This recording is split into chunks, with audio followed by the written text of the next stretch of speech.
In the dark, on a stage, 5 girls pretend to be dolls. One of them laments the loss of her perfect face, which she had previously cast aside for only the briefest moment of attention. She hopes that the moon that brings the dolls to life will restore her to her former glory, but another doll hits her with the cold and naked truth. Things will never go back to the way they were, and the moon will not save her. She'll have to live with this face forever. There's no escaping now. These are words spoken as part of a prelude right before a musical performance. The people saying them don't actually believe they're true, and the girl lamenting the loss of her perfect, doll-like face was, minutes ago, bemoaning how much this script seems like a personal jab at her for her actions during their last performance. But even that isn't the whole picture. The truth is, these are lines, read by actors in a recording booth, entirely removed from this fictional space. The whole thing is a nested illusion, the words traveling from a script, into a microphone, into a constructed reality that the audience pretends is real while it's happening in front of them. But to another character in the scene, the words hit all too close to home. In the audience, she sees her own face, repeated ad infinitum, pitilessly staring back at her. The performance begins, and she strums her guitar, while the rest of the band falls into place. But something is wrong. Her nerves get the better of her. She plucks the wrong note. She gasps. She freezes completely. And she just goes limp. She sinks into her chair, utterly catatonic, like a marionette that's just lost its strings. For a moment, the illusion is broken, and the audience wonders if, just maybe, this is part of the show. But we're getting ahead of ourselves. In another time, in another fictional place, a girl watches spellbound as she sees a human-sized doll amble up the dirt road leading to her house. Excited, she runs upstairs to inform her mother, who is busy meeting with 2 other adults at the side of her bed. They're discussing the girl's future, a conversation she wasn't invited to and has no real say in. She doesn't pay it much mind. She tells her mother about the doll, and, moments later, the maid informs them all that she's arrived. Over the next week, this doll will spend most of her time with the girl's ailing mother, transcribing her last words via typewriter. But she also makes time for the girl, asking with utter seriousness the order in which she wants her to complete a series of ridiculous, childish tasks. She apologizes to the girl when she has to go see her mother again. She endures the impotent battering of her fists and holds her close when the girl laments that this doll is stealing away what little time with her mother she has left. And then she leaves. And it's only after she starts receiving a letter each year on her birthday that the girl realizes that this woman wasn't actually a doll. But their relationship wasn't fully a human one either. She was just a vessel for the words of a woman who couldn't stay in this world long enough to say them all herself. In yet another time, yet another place, a high school student who has only known the company of dolls is swept off his feet by a girl he believed was completely outside his reach, living in a world completely unlike his own. He knows how to sew, you see, and so he has a skill this girl lacks, but desperately needs to achieve her dream of becoming a character she idolizes, in appearance at least. And while he has quite a few concerns regarding the source of her passion, her enthusiasm is infectious enough that he agrees to support her dream. But despite a promising start, her careless, offhand mention of a 2-week deadline before an upcoming event becomes a weight that crushes him as he has to contend with midterms, his grandfather ending up in the hospital, and his utter refusal to burden the girl with any of his problems, causing her not to notice that anything is wrong. At the bottom of his despair, when he can't see any hope of finishing the costume in time, he remembers the reason he's doing all this, and draws strength in the thought of how everything will be worth it, if he can just see the look on her face when he pulls it off. And he does see it. Later. But first, he sees the tears in her eyes when she realizes the magnitude of the pressure she accidentally placed on his shoulders. And in that moment, we, not the boy, realize that this girl who seemed too perfect to be real actually did have a human heart all this time. At first glance, you might not think these stories have anything in common, but like any piece of fiction, all of them rely on us treating the characters on screen as real, even though at the end of the day, we're just playing with dolls.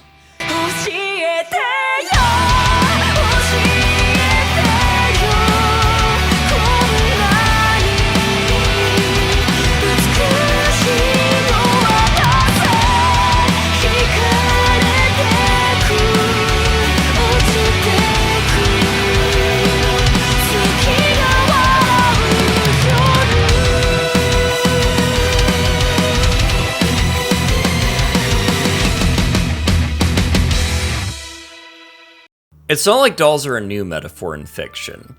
They're an effective shorthand for all sorts of themes, like what it means to be human, systems of societal control, or even something as simple as trying to control how the world sees you. But the stories we're here to discuss today all take it a step further and almost manage to fool us into believing their dolls are real.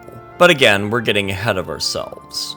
Before we discuss the players, first we have to set the stage. Violet Evergarden started life as a light novel series written by Kana Akatsuki with illustrations by Akiko Takase, published under Kyoto Animation's Asuma Bunko imprint between 2015 and 2020. The series was adapted into a 13-episode anime, an OVA, and 2 theatrical movies, all released between 2018 and 2020. The anime was directed by Taichi Ishidate and Haruka Fujita and was handled as an in-house production by Kyoto Animation, one of the only studios equipped to handle the film-level quality of the finished product on a TV animation production schedule without collapsing under its own ambition. The series follows its titular character, Violet, as she struggles to adapt to civilian life in a changing world after spending the 4 most formative years of her life under the command of a man who was declared missing in action in one of the final battles of a war that is now over, who intended for her to be left in the care of his trusted relatives, the Evergarden family. She is escorted to the Evergarden house after her release from the hospital by former Lieutenant Colonel Claudia Hodgins, but within minutes it becomes obvious that this is not a good fit. Violet is uncomfortably blunt, almost mechanical, a feature of her personality that is not helped by the fact that the arms she lost in the war have been replaced with cold yet strikingly intricate metal limbs that she's still getting used to. She can tell right away that getting discarded in this mansion is too good for her, and if she's going to be thrown away, she'd rather it be anywhere else. And so Hodgins invites her to work at the postal company that he founded in the wake of the war, where she decides to pursue a career as an auto-memory doll. A ghostwriter who seeks out the hidden emotions of the person dictating the letter and helps them to reach their intended recipient. The profession is named after this alternate world's version of the typewriter, which was invented by a man who wanted to help his wife continue writing after she lost her sight. This metaphor is key to how Violet is framed both visually and within the narrative.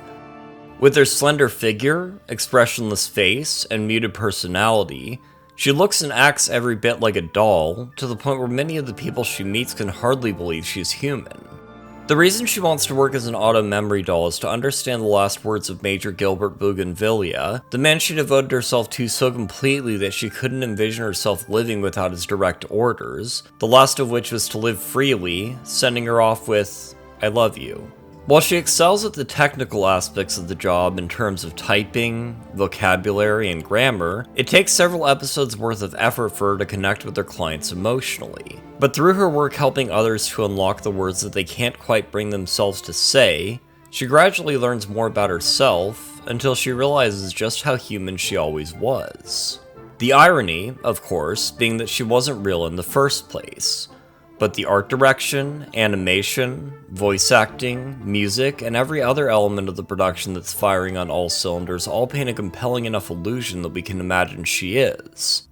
She is a vessel for other people's words both literally in the diegesis, and in the way that all the aspects of production that put her on screen in front of us coalesce into something greater. A doll that we can pretend is human, at least for a little while. My Dress-Up Darling, or Sono Bisuke doll wa Koyo Suru, is a seinen manga series published by Square Enix between January 2018 and March 2025, written and drawn by Shinichi Fukuda. The series was adapted into an anime by Cloverworks, with the first season airing in winter 2022 and a second season in summer 2025. The anime was directed by Keisuke Shinohara, with a screenplay by Yoriko Tomita. The series follows Wakana Gojo, whose life goal is to make Hina dolls, a type of traditional Japanese doll typically gifted to young girls. This unusual passion, along with his own natural shyness, didn't exactly win him many friends, but all that changes when he meets Marin Kitagawa, an outgoing and popular girl who enlists his services in helping her to achieve her cosplay dreams once she learns he can sew, and romantic comedy ensues.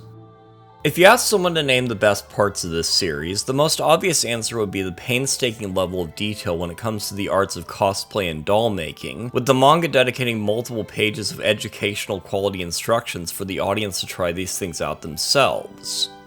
Or they might bring up the amazing character writing and how the relationship progression feels so natural, with both leads having some of the other needs, each one's strengths compensating for the other's flaws, to the point where it genuinely feels like they were made for each other. Hell, Fukuda Sensei's incredibly detailed art and the breathtaking animation that the team at Cloverworks poured their heart and soul into deserve recognition all on their own. But the series' greatest achievement is its female lead, Marin Kitagawa, the best girl to end all best girls. She feels designed in a lab to appeal to an audience, and yet there's an authenticity to her that allows her passion for the things she loves so much that she wants to literally embody them to shine through. The series pulls a clever enough trick by making it so the girl is the one who's into all the nerdy, lewd otaku stuff, but if that was all there was to her, then she wouldn't have crashed into the waifu scene like the meteor in Your Name crashed into that town. And no, I'm not just talking about her very visually appealing design, or all the reasons the story comes up with to show that off. What appeals to me about Marin has everything to do with what she says to Gojo when she tells him that he shouldn't be okay with just letting people offload their cleanup duty onto him because he's too nervous to speak up about it. Her commitment to living honestly and not denying yourself opportunities in life is one that's honestly inspiring. What separates Marin from the manic pixie dream girls of romantic comedies past is that she's not just a quirky fairy who only exists to prop up the development of an emotionally stunted male lead that the author is trying to wear like pants. It's her interests that spur the creation of the costumes, backed up by Gojo's well-earned skills that came out of his own passion for doll making. She's the one who falls for him first, and it never feels like the creepy kind of wish fulfillment where the love interest has no interiority and just falls for Protag-kun because the story demands it. There is real effort put into making Gojo genuinely appealing as a prospective romantic partner, even if he remains endearingly oblivious to his strengths as a person. They really do just click with each other like puzzle pieces, even if her sense of personal boundaries occasionally turns Gojo to stone. Like I said before, both of them have something that the other lacks on both the material and spiritual level, and they both bring out the best in each other in a way that makes this one of the most fun and compelling romances I've ever seen. And yet, that's still not the full picture of why Marin made such a splash, and yes, it would be irresponsible of me not to mention that the series has a reputation for exquisitely rendered fan service, which I would argue isn't such a bad thing in the first place. The original manga was published in a seinen magazine, and the story is clearly intended for adults, even if the characters are still in high school. With ecchi, the sex appeal is the selling point, and within the narrative, Marin doesn't seem too bothered about it, and even finds it fun to tease Gojo until he's sputtering on the floor. But any justifications we might make for ogling her are simply that. Justifications.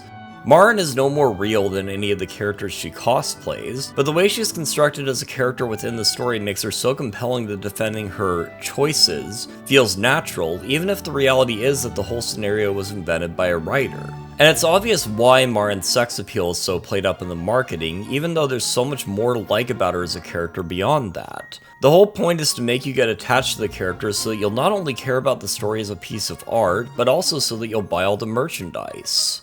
It's an entirely one-sided parasocial relationship, but then the anime industry is kind of built on that, isn't it?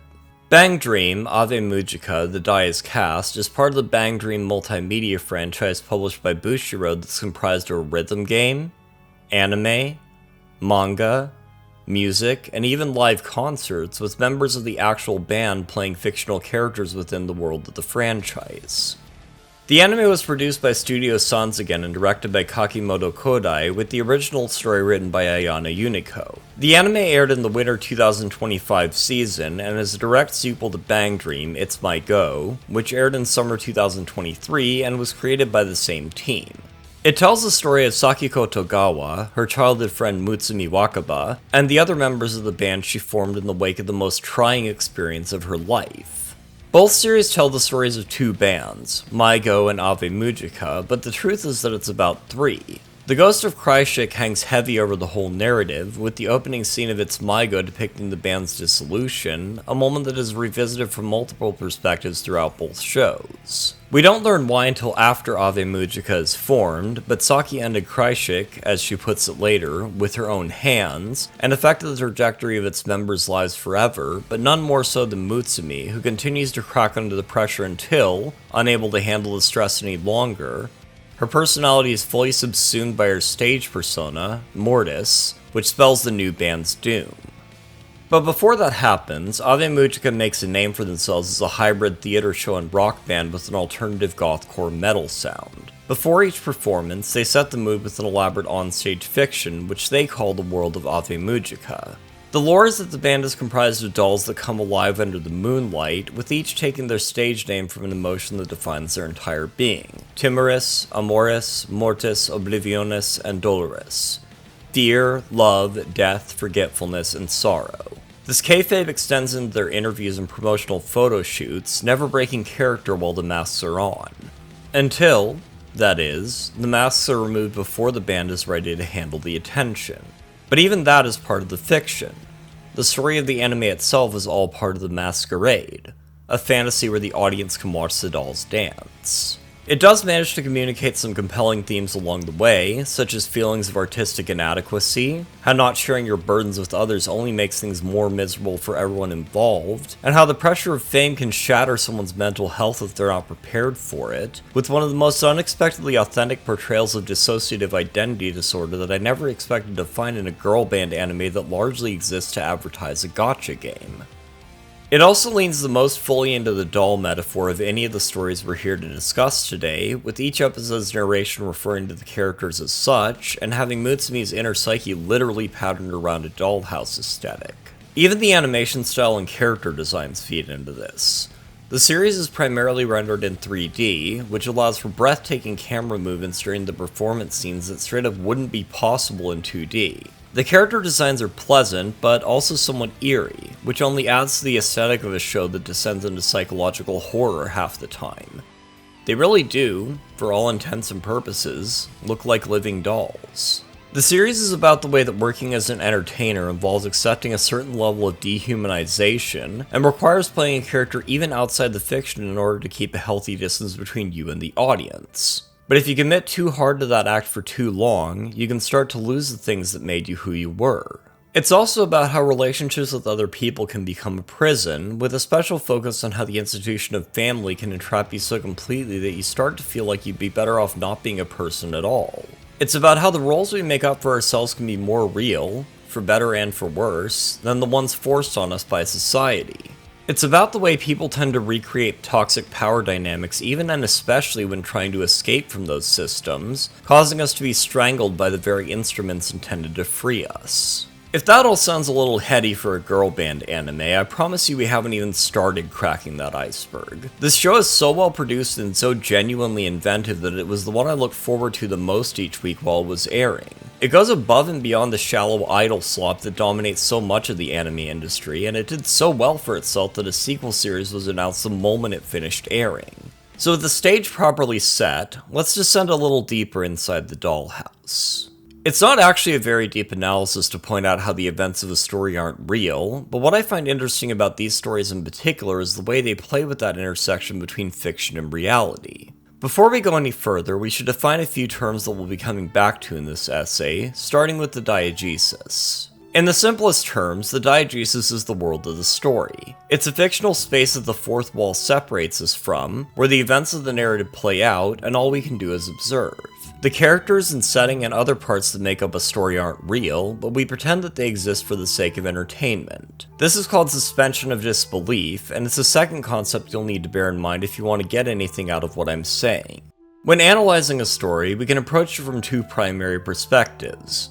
A reading that only considers the world of the diegesis and seeks to examine things from an in-universe perspective is referred to as a Watsonian reading, named for John Watson, who narrated the Sherlock Holmes short stories while also existing as a character within the setting. The other way of analyzing a story is called a Doyleist reading, named for Arthur Conan Doyle, the real human being who actually wrote the thing. This style of analysis takes real-world factors into account, such as the author's life experience and opinions, and how they might have influenced what went into the work.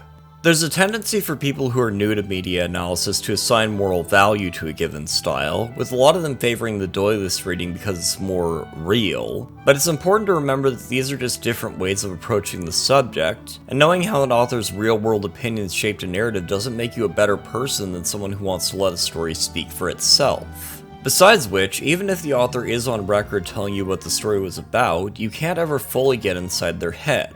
You're still engaging with the author as a mental construct, not the actual person. What I hope to demonstrate over the course of this video is that it's not only fine to just get lost in a story, but that engaging with fiction on its own terms is essential to appreciating it.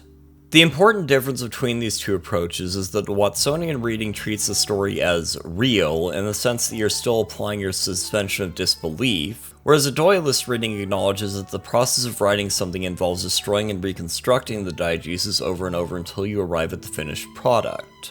There is no definitive version of the story that exists because it's always in flux during the creation process, but there is merit in ignoring that fact for the sake of immersing yourself in the perspective of the characters who live in the world of the story. This only becomes a problem when people argue past each other because they're approaching the text from different analytical perspectives. If I say, for example, that the demons in Frieren seem to be written in a way that is inconsistent with what the story tells us about them, but the story never actually capitalizes on that contradiction to challenge the protagonist or suggest their knowledge about them might be flawed, and you respond by saying that they're ontologically evil because Frieren says so, we're not having the same conversation. It doesn't matter who's correct or not.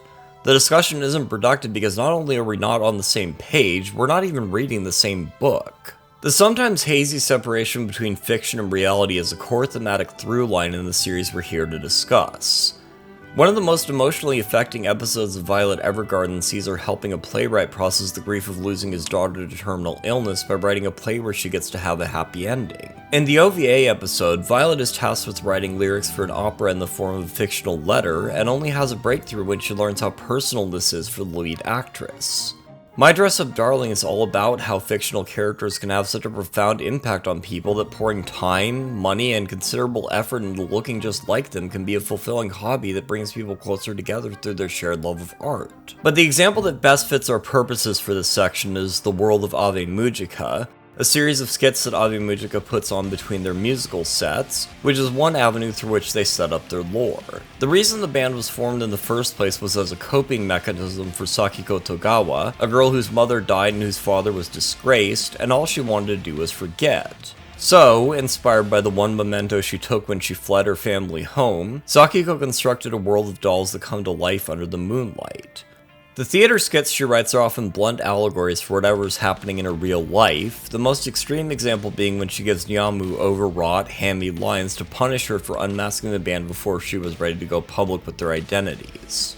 In the crisis that follows from that event, Sakiko eventually blows up at Mutsumi, insisting that the world of Ave Mujica is all she has left.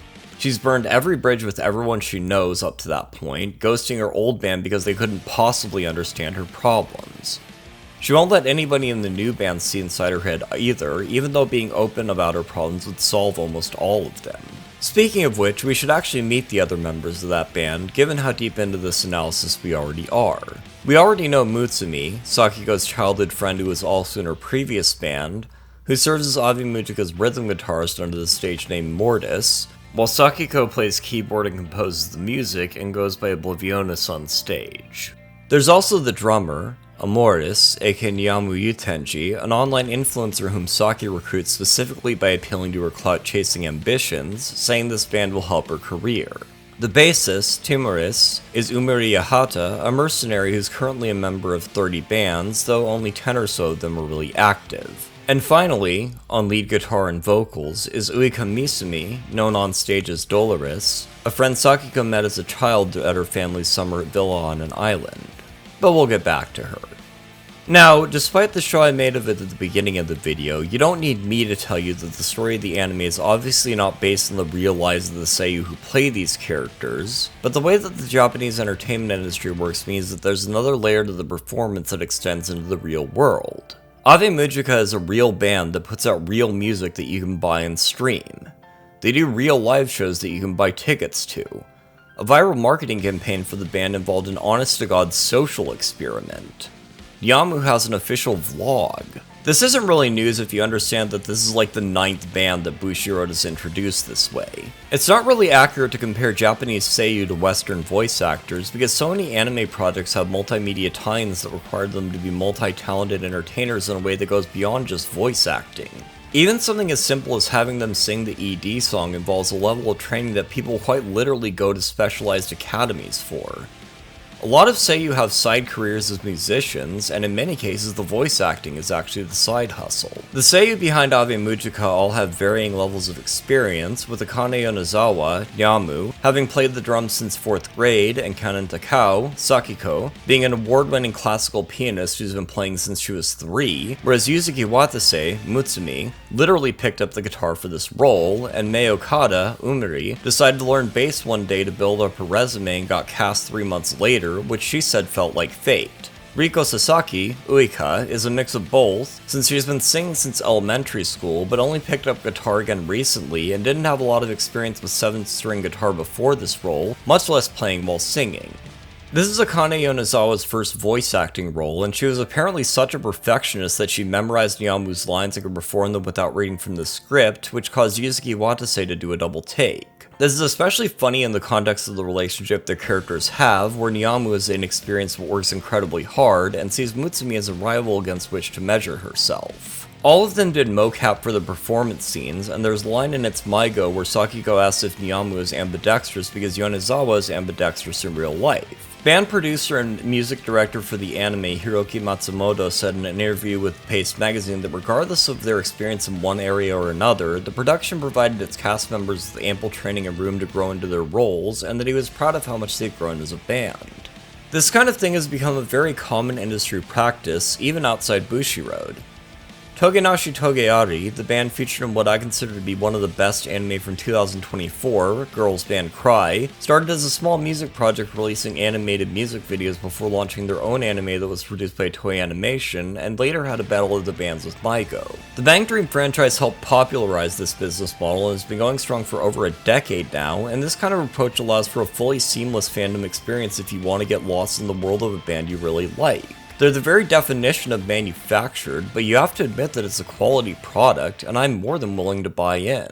Anyway, let's talk about the difference between creative choices and character agency. Where the Watsonian reading tends to fall apart is when people use it not as an analytical tool for letting a story speak for itself, but as a way to excuse creepy garbage by using in-universe logic to explain away questionable creative decisions that happen entirely separate from the diegesis. Dan Olson coined the term Thermian argument in 2015 to describe this phenomenon, and how it always seems to be used to shut down discussion of a story's problematic elements rather than contribute anything useful to the conversation. That's not what I aim to do here. I mean, I do plan to defend some things that understandably turn people away from some of these stories, but in a way that makes more effort to explain it than just pointing to the way a story justifies something while ignoring the fact that the decision to write it that way was a completely arbitrary one. Let's start with everybody's favorite subject, fan service. For all that I've extolled Marin's virtues as a character, that's not the entire reason she's so popular. The reason My Dress Up Darling took over anime fandom in 2022 can basically be laid at her exquisitely detailed feet, along with her other ample features. And this is where the series starts to divide people. For all that one can say of her positive traits, that she's confident, outgoing, and absolutely unapologetic about her passions, to the point where she helps Gojo to believe in himself purely through the power of her enthusiasm, a dozen haters will point out that this is still an ecchi series, and the whole thing absolutely reeks of wish fulfillment. And here's where I'll be honest for a minute and say that half the reason this video exists is because I'm tired of people writing this series off just because they're uncomfortable with a bit of anime titty.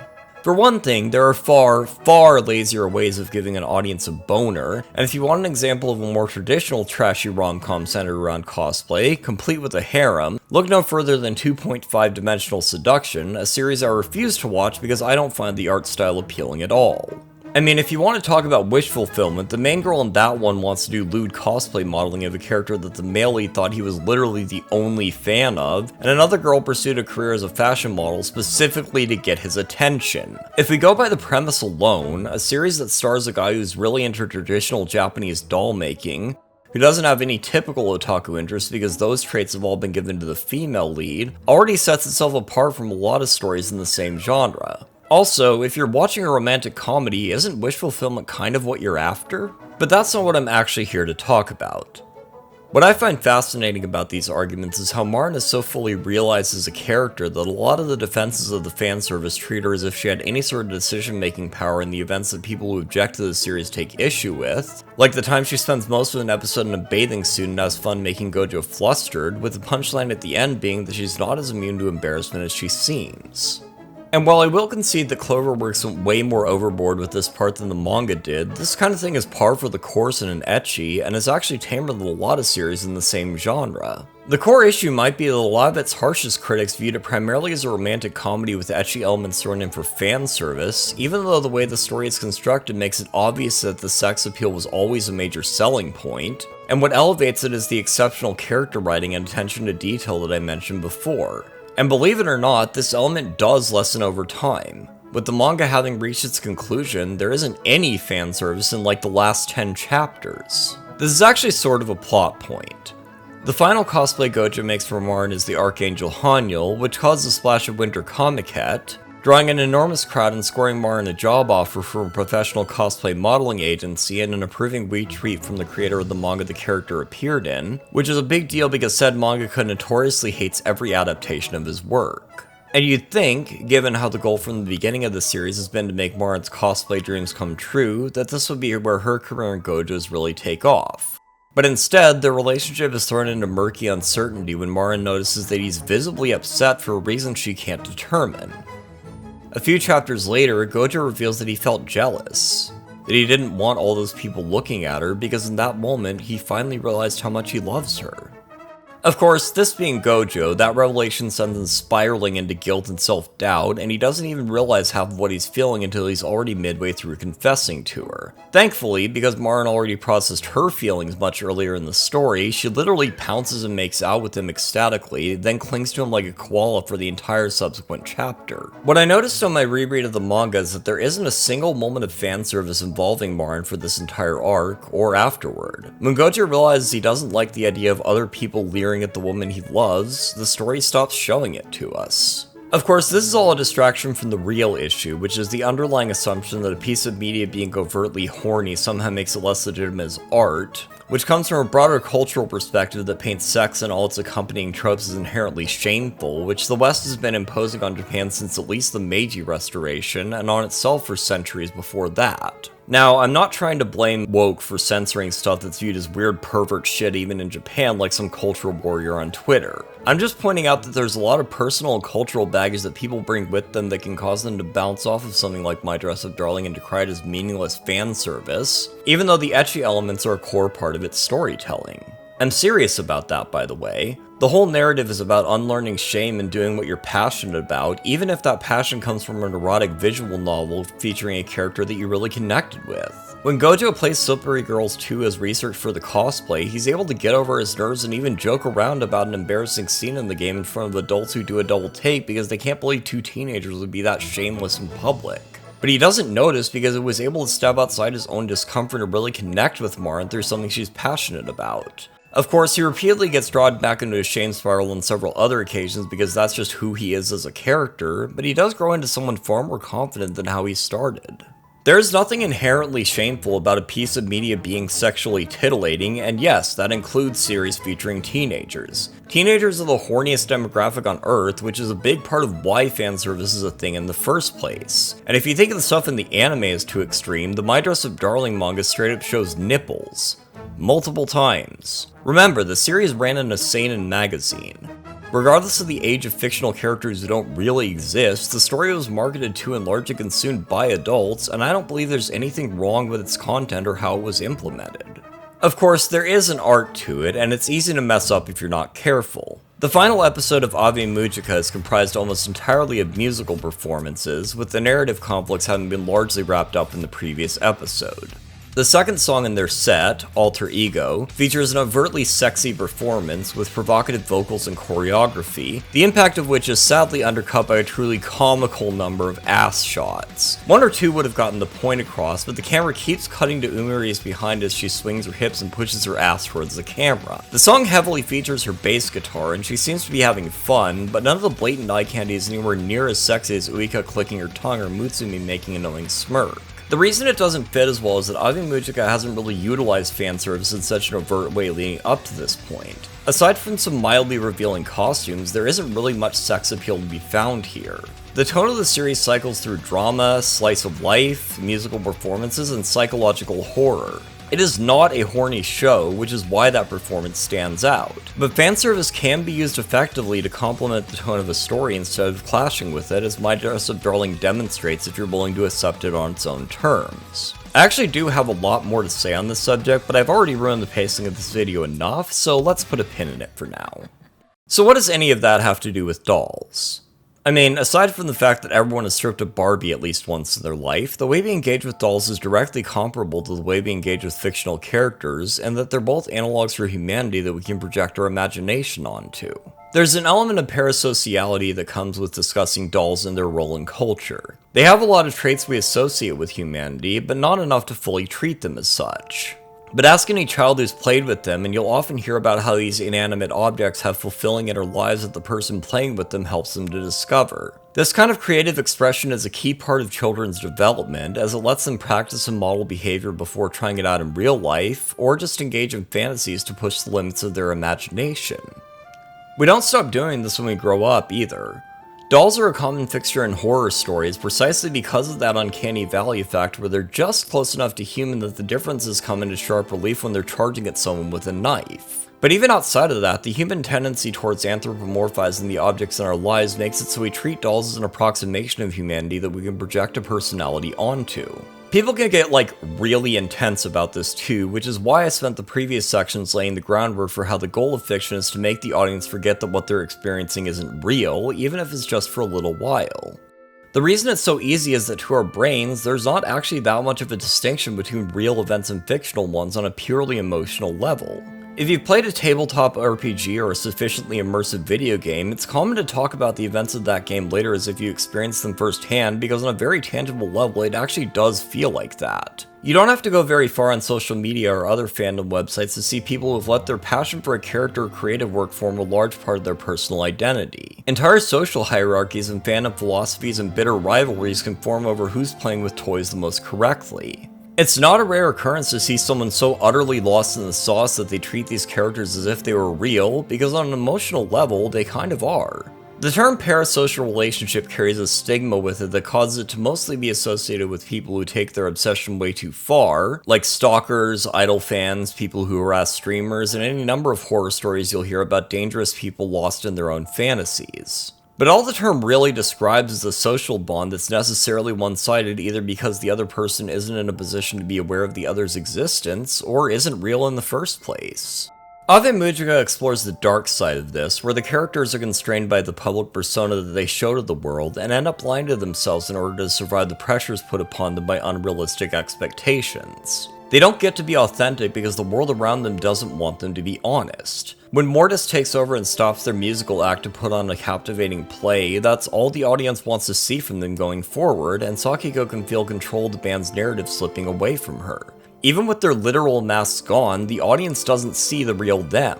They're just here for the dolls. But it doesn't have to be negative. My Dress Up Darling is all about the positive elements of fan culture and how shared passion can be the foundation of genuine community with people who love the same things you do. Having a piece of media in common can give you something to talk about with people you otherwise might not have connected with. You can meet new people, learn new skills, and discover things about yourself that help you grow in other areas of your life. This can have very real benefits too. In episode 7 of Violet Evergarden, Violet is tasked with helping the playwright Oscar Webster finish a play based on a bedtime story he wrote for his daughter. As we learn more about him, it becomes clear that the reason he can't finish the play himself is because he can't move on from her death, and if Violet can help him do one, it will accomplish the other. But the experience helps Violet just as much. In the story leading up to this point, she hasn't been the type to express her feelings out loud, or even recognize that she's having them. But she soon becomes deeply invested in the plight of the heroine of the play, expressing genuine worry over whether she'll be able to make it back home from her journey, before Oscar reassures her that the story will have a happy ending. By connecting emotionally with a fictional character, Violet proves that she's capable of doing so with real people as well, and that informs her development going forward. Ultimately, what it comes down to is that humans are social animals who have an immense capacity for empathy, even for people who don't actually exist. The characters might not be real, but the effect they can have on you is. Seeing how all three of our subjects today are Japanese media, let's take a closer look at how some of these ideas are embedded into that language. The words ningen, meaning human, and ningyo, meaning doll, both contain this character, hito, meaning person. Now, to fully explain the points I'm about to make, I have to go over some of the basics of how the Japanese writing system works. There's a lot I'm leaving out for simplicity's sake, but I promise this whole tangent is relevant to points I'll be making in later sections, so just bear with me for now.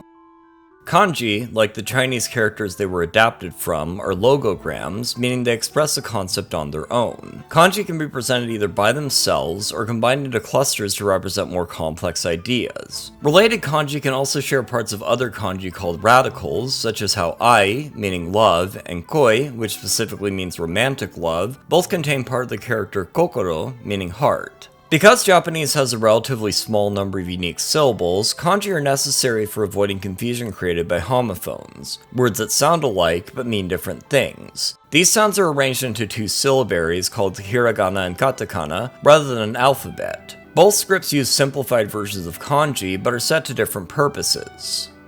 Hiragana is used to supplement kanji and to write native Japanese words, mainly simple verbs and sentence particles, while katakana are most commonly used for foreign loanwords, official titles and business names, and names of fictional characters. It's a common trope in anime, and a general cultural practice in real life, to specify which characters are used to write someone's name. In Bang Dream, It's My Go, Anon comes up with a nickname for Taki based on the characters in her name, calling her Riki. Now, ta is most commonly used in variations of the verb tatsu, which means to stand or rise, but it also appears in the word ripa, which means splendid or praiseworthy. We'll discuss why the pronunciation is different in a bit, but the character itself tends to be used in words that imply moral fortitude, which is why it fits Taki like a glove. A lot of the meaning of Japanese names and words in general comes from the characters chosen to represent them, to the point where entire jokes can depend on puns based on knowing which characters or radicals are used. Anime and manga creators love making puns out of this stuff too. The concept behind Studio Trigger's debut anime, Kill la Kill, was birthed primarily from how a few different words in Japanese either sound exactly the same but use different characters, or sound similar enough that you can extrapolate the connections between them into a story about how fashion is utilized by fascist regimes as a way of bringing their subjects in line, an idea that originated from the fact that the words for fashion and fascism are pronounced exactly the same in Japanese. Okay, so this section has already gone on long enough that most of you are wondering why I'm even bothering, but this is the point I'm trying to get across. If you don't get Japanese wordplay enough to recognize when it's being used to further the themes of a work, which happens way more often and on a much deeper level than you'd think, you're locking yourself out of an entire layer of understanding. I promise you'll get what I'm driving at if you stick with me on this. The writing system for Japanese largely operates on the assumption that you already speak it, and that you'll be able to figure things out from context if only one of them makes sense, kind of like how you can tell which pronunciation to use in English if two words are spelled exactly the same but are pronounced differently in context, like read versus read. The word ningen, then, is used in the same way that an English speaker would use humanity or mankind, whereas hito is more typically used when referring to individuals. But since it still basically represents the idea of person when it's part of a kanji cluster, its presence in ningyo is, as I hope I've demonstrated, not a coincidence. Kanji clusters are often structured in a way that utilizes poetic metaphor to express an idea that is more than the sum of its parts. Let's take the word seishun as an example. It uses the characters ao, meaning blue or green, and haru, meaning spring. Now, seishun doesn't mean either of those things. It means youth or adolescence and carries the connotation of an idyllic time in one's life. The metaphor being evoked here is the springtime of youth. This means that two words sharing a character is not an incidental detail and, in the case of ningen and ningyo, points to a cultural association between the two concepts. Now, you might have noticed that those kanji were pronounced differently when they were combined versus when they were on their own, and that actually brings us to the next point. Because spoken Japanese came before the writing system, a lot of the characters brought over from classical Chinese were adapted to fit the existing pronunciations, while others that expressed concepts that weren't already part of Japanese were taken as loanwords. This means that, depending on context, the same kanji can be pronounced differently. This is referred to as kunyomi and onyomi, where the kun reading is the native Japanese way of saying it, while the on reading uses the classical Chinese pronunciation. Kun pronunciations are mostly used when the kanji is on its own, while the on pronunciation is generally used when the kanji is part of a cluster. This kanji is, by itself, pronounced hito, which means person, but in kanji clusters it's pronounced jin or nin because that's how all the Chinese loanwords containing that character pronounce it. This doesn't hold true for every word in Japanese. Haruhikage, the song that forms the unifying thread through all three bands in both It's Maigo and Ave Mujica, uses the kun readings for each of its characters. Haru, which we've already learned means spring, Hi, which means sun or day, and Kage, which means shadow. It translates as spring sunlight, but the presence of Kage carries darker implications, and it can be alternatively read as spring sun shadow or shadow on a spring day, an ominous portent that speaks to the way the song ruined one band after it was performed for the first time, and nearly did so again to another, before finally bringing closure to a group of people who had drifted so far apart. This is what I'm talking about when I say that the specific characters chosen to write a work can have much deeper thematic implications than you would think from looking at it, and it goes so much further than that. But we're getting beyond the scope of what we're here to discuss, so let's leave it there.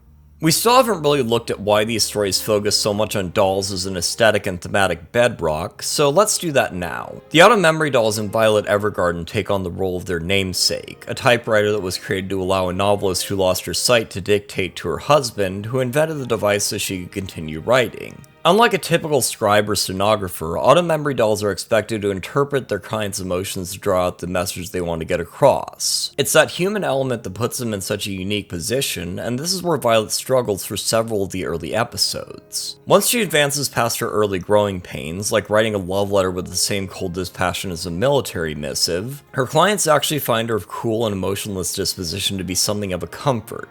She serves well as a sounding board for them as they work out their feelings. Her lack of experience in emotional matters means that she's less likely to filter their messages through preconceived biases, and she often learns something from them in the process. When she's contracted for 3 months to tutor a recently re-inherited young lady at a girls' finishing school, her stoic confidence and unshakable discipline make her appear dashing and gallant, like a prince from a fairy tale. Because she doesn't put much of her own personality forward, Violet becomes a canvas for people to project onto, like a doll that they find helpful to talk to or seek comfort in through a difficult time. My dress-up darling goes for something a bit different with its dolls. The Hina dolls that Gojo fell in love with take a back seat to the cosplay for most of the narrative, which turns into a genuine conflict when Marin feels like her asking Gojo to make costumes for her has been taking away from the time that he could have been using to practice. He later explains to her that working on the cosplays has actually caused him to improve because he's learning other disciplines and having new experiences that he can then take and apply to his art. Still, it's not Hina dolls that get a mention in the title, is it? The Japanese title, Sono Bisuke doll wa koi o suru, translates to The Bisuke Doll Falls in Love, and it's pretty obvious who that's referring to.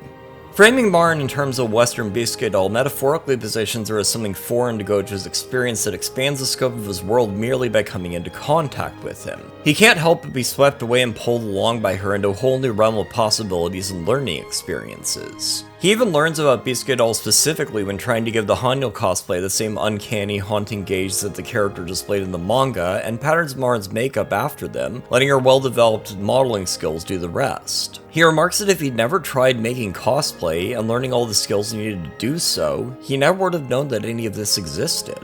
The Hina dolls function less as a driving force in the plot and more as a solid bedrock from which Gojo's character can grow. They're a constant guiding star in his life, a goal he can stay oriented toward. Marin as the Bisuke doll at first seems like a distraction from this, but later turns out to be the missing piece in his life, and he's the same for her. Gojo holds very traditional values early on, like modesty, healthy eating, and striving to perfect his craft by focusing on nothing else, while Marin is his exact opposite in all three categories. But they really are made for each other, and putting one kind of doll next to another on his shelf ends up being a perfect fit. Ave Mujica uses dolls as a metaphor for dehumanization brought about by social pressures, particularly those of the traditional Japanese family structure. The members of the band all feel constrained in some way, and each one believes they lack something fundamental that would make them human if they could only obtain it. The promise of the band is a way to forget the troubles of everyday life and escape into a fantasy, to surrender oneself to a higher artistic purpose. The series leans into the horror that dolls are often used for, but reframes it as the horror of being a doll in a world that likes you better that way. Two of the characters are from extremely upper-class backgrounds and had their whole lives planned out for them. Sakiko is the heiress to a powerful corporate dynasty, Mutsumi is the daughter of entertainment royalty. Umiri and Yamu got to where they are through a lot of very hard work, but both feel similarly trapped. Umiri by being a member of so many bands but not truly belonging to any of them, Yamu by constantly having to think about her public image and how progress that was made in inches can be lost by the mile as she falls off the sheer cliff she's had to scale to get to where she is. And Ueka is her own kind of mess that we'll unpack in more detail later. None of them are free to truly be themselves, so they decide to take ownership of the lie that they present to the world. The show takes the typical themes of girl band anime like friendship, camaraderie, and struggling towards a shared goal of making it big, and perfectly inverts them. The stage that Bandari's other goth metal band, Roselia, finally got to play on as the culmination of their dream, is the same stage that Ave Mujica debuts on, and the story is about how they fall apart. In the promotional materials, the creative team described Ave Mujica as a band without a bond, and boy did they ever deliver on that. But we've danced around the central themes of these shows long enough. It's time to dig deep into specifics and find out what exactly connects them. ああ、私はこの罪を背負って生きるしかない。この先一生。At its core, Violet Evergarden is the story of a girl discovering what it means to be human after it was so thoroughly denied to her that she wasn't even aware that it was something she should want.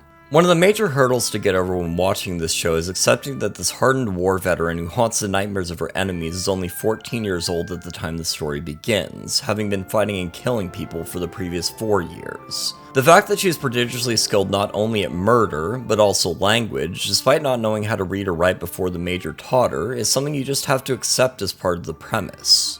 It's an aspect of the story that wouldn't warrant a second thought if the setting were a little less grounded. Child soldiers raised as human weapons are a staple trope in anime, but they're usually found in stories where the rest of the world building is similarly heightened so it doesn't stand out too much. In a show that puts so much effort into portraying an otherwise realistic post-war setting, this blatantly unrealistic element calls attention to itself, and the inherent tragedy of Violet's upbringing becomes impossible to treat lightly. She has the competency level of a character you'd normally see in a battle shonen series, but is put in a story where violence doesn't actually solve problems and only leads to more suffering. This isn't a story about how an almost superhuman fighter kicks ass and saves the day. It's about that character learning how to live with herself and what she's done after the fighting is over. The fact that the fictional war is a World War I analog is what makes this element feel so weird.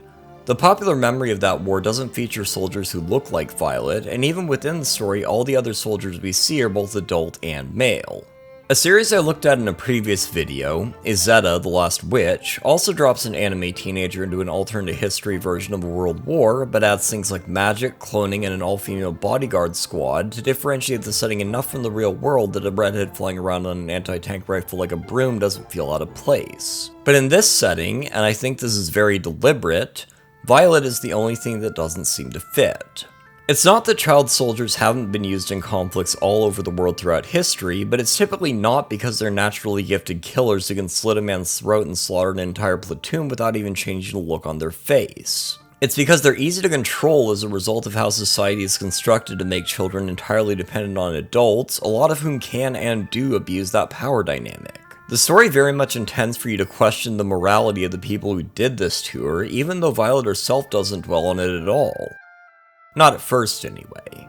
At the same time, though, the fact that she's so young explains everything about why she's so inexperienced when it comes to being human, especially when no one ever treated her as such, save for the man she devoted her life to. The Major's older brother, Captain Dietfried, has extra reason not to think of her as human. He discovered her while she was halfway through slaughtering his men, and passed her off to his brother as someone they could use as a disposable weapon, then discard when she was no longer useful. But not only did Major Gilbert not listen to this, treating Violet as basically his own daughter, his parting wish was for her to live a life free of the conflict that was the only thing she'd ever known. He doesn't exempt himself from blame either. Even if he thought that using Violet as a weapon was unforgivably monstrous, he still went along with it, to his eternal shame. But it's more complicated than that. Because she never knew a life outside of military service, Violet doesn't realize the weight of what she did during the war until long after it's over. To say that she looked up to Gilbert is an understatement. She quite literally lived to make him proud, and the thought that she should be ashamed of the violence she committed never crossed her mind when she relied on orders to decide everything for her. There is a certain comfort in not knowing how to be human, and not having to decide anything for yourself. Hodgins says as much when he tells her it might be easier for her to live with herself if she didn't learn these things. There's also the fact that Violet's trauma doesn't manifest in a way most people would expect from a former child soldier. Her lack of expressiveness and low emotional intelligence make her relatable to people on the autism spectrum, but it also means that it can be very difficult to tell exactly how much all that killing affected her. She'll casually say things that cause another character to be taken aback by how she doesn't seem to realize the implications, like the reason she gives for choosing a dog plushie at the beginning. Dietfried called her Major Gilbert's dog, and she remembers that without really knowing what it means. Early on, Hodgins tells Violet that even if she can't see it, her sins are burning her alive. She denies it because at that point she genuinely doesn't know what he means, but as she learns more about the human experience through her work as a doll, she comes to understand how heavy the weight around her neck is, and she starts to feel how much she's already been burned. After receiving the news that Major Gilbert was declared MIA, she rushes to the side of the battle where they were parted and begins fruitlessly trying to dig him out of the rubble, even though she must know he's not there. While she agrees to come back to the post office, the newfound guilt doesn't leave her. She destroys her belongings in a fit of rage, believing that she doesn't deserve anything she's been given as part of the second chance, not with the blood staining her hands and blackening her soul. At the bottom of her despair, she tries to strangle herself with the cold, mechanical hands that replace the arms she left behind the same day she lost the one person who gave her life purpose. But that isn't the end. Roland, an elderly postman who's mostly existed in the background up to this point, knocks on her door and delivers a letter to her from Erica and Iris, her fellow dolls who didn't know how else to communicate their feelings to her. He then asks for her help delivering a stack of letters that had been thrown away, saying, "Every letter deserves to be delivered." When she returns to working as a doll, her first commission is from Spencer, Luculia's brother, the first person she reached with an emotion, who wants to write a letter to his sister. And as she leaves his house, she sees reminders of the lives she's changed around every corner. A picture of Princess Charlotte in a newspaper making an appearance at an orphanage. A poster for Oscar Webster's new play that she helped draft. A flower pot of violets. Flowers that symbolize faithfulness and loyalty. A name she strives to live up to with renewed purpose. When Dietfried asked her how she could write letters that connect people with the same hands that took so many lives, he did so mockingly, incredulously. But they aren't the same hands, and she's not the same Violet. She's grown into someone new, like a flower sprouting from fresh soil, finally ready to bloom. It's through paying it forward in this way that Violet finally has her breakthrough. She can't take back what she did, the harm she caused, but she can still choose to do good in the world. There's comfort in being a doll, in following orders, and letting someone else be responsible for all your decisions. But being human is what allows her to move forward and truly understand the words the Major left her with. Ironically, the mechanical hands that made her look so inhuman at the beginning do more good for the world than the ones that took so many lives, which she left behind on the battlefield. But some people can't accept this. If Dietfried acknowledges her humanity now, after everything he and the military he's part of put her through, it would mean having to face the fact that he's more of a monster than whatever he tries to accuse her of being. Worse, it would mean admitting that his brother was right to sacrifice himself to ensure her survival instead of just discarding her. She can't be human, or else what he did to her is absolutely unforgivable. He does come around, of course. When die-hard remnants of the losing side of the war try to reignite the conflict by attacking the train carrying a special ambassador so they can sabotage the peace negotiations, Violet stands in their way and actively puts herself in greater danger by refusing to kill a single soul. Throughout all of it, Dietfried verbally berates her, denying her humanity, calling her a broken, useless doll who can't even defend herself, much less stop his brother from dying. And yet, when his life is threatened, she throws herself in front of him like a shield without hesitation, losing one arm to a stream of bullets and the other removing a bomb from the bridge. After the dust is settled, and she's had time to recover, Dietfried introduces her to his and Gilbert's mother, who reassures Violet that what happened to Gilbert wasn't her fault, and that he lives on in their hearts. Dietfried even starts calling her by the name his brother gave her, telling her that she must live to honor his memory. To which Violet replies that she never needed him to tell her that. What's really special about Violet Evergarden is the care taken in fully immersing the viewer into her story. On paper, she's a former child soldier who learns how to live as a person instead of a weapon. That's a character archetype that is so endemic to anime that calling it a cliché doesn't go far enough. It's practically a foundational pillar of several genres. But the moment-to-moment experience of watching her journey doesn't really feel like anything else the medium has to offer. It's the subtle details that really sell the illusion. Kyoto Animation has a reputation for taking the time to portray non-verbal acting, letting things like the clenching of a hand or the look on a character's face say more than any line of dialogue could. Violet's oral fixation is a perfect example of this. In moments when she's alone and doesn't know how to process what she's feeling, she places the emerald brooch that Gilbert bought for her in between her teeth, a behavior commonly found in children. This tells us more about Violet's arrested development than any of the exposition that would have gone there instead in an anime that wasn't putting so much effort into nailing every single detail. The smallest gestures can tell stories all on their own, like how Luculia removes her hat before cresting the top of the staircase when she shows Violet the view from the top of a tower. We find out why she thought to do that in a later flashback, when we see how the wind blew her hat away the first time her brother showed her the same view. An extraordinary amount of effort and artistry went into the way Violet behaves, and you can track the subtle changes in her mannerisms as she gradually learns more about how to be human. She still acts in a way that's uniquely Violet, but you can tell how much she's grown by the end. Another fun thing to keep track of is how each of the pieces of her ensemble that Violet obtains over the course of her journey are marks of her personal growth. She regains the emerald brooch from Hodgins after accepting that, while she longs to be by the Major's side again, for now, her place is with the CH Postal Company. The other brooch she obtains from Doll School is given to her after she successfully communicates an emotion from Luculia to her brother. She receives a parasol from Oscar the playwright after she connects with him on a deep enough emotional level to help him finally process the grief over his daughter's death. These tokens become physical reminders of the lessons she's learned, and she carries them with her wherever she goes. Of course, it wouldn't be complete without the incredible voice acting. While I generally don't have a preference for sub or dub, this is one instance where I feel you're actively missing out if you don't watch it in the original Japanese. Yui Ishikawa does a phenomenal job of slowly working more human warmth into her performance as the series goes on, starting out extremely blunt and robotic, and gradually layering more emotion in to the point where you can feel the contrast when Violet literally argues with her past self. 燃えていません。燃えています。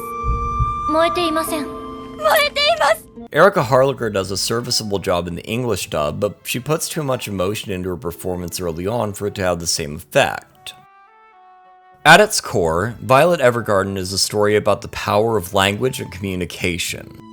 On the final night of her job tutoring Isabella York, and explaining how she can relate to the other girl's past as a war orphan who was given a path out of that life, she says that she never knew her parents, or her past, or anything but fighting before Major Gilbert taught her to read and write. The thing about Violet is that she always had the potential to take to language as prodigiously as she did, but didn't get to flourish until she was given the opportunity by a man who saw her as more than a tool for violence. Literacy is more than simply being able to read and write, as Violet learns from her time with Luculia. It's about being able to communicate ideas and come to your own understanding about things rather than being told what to think.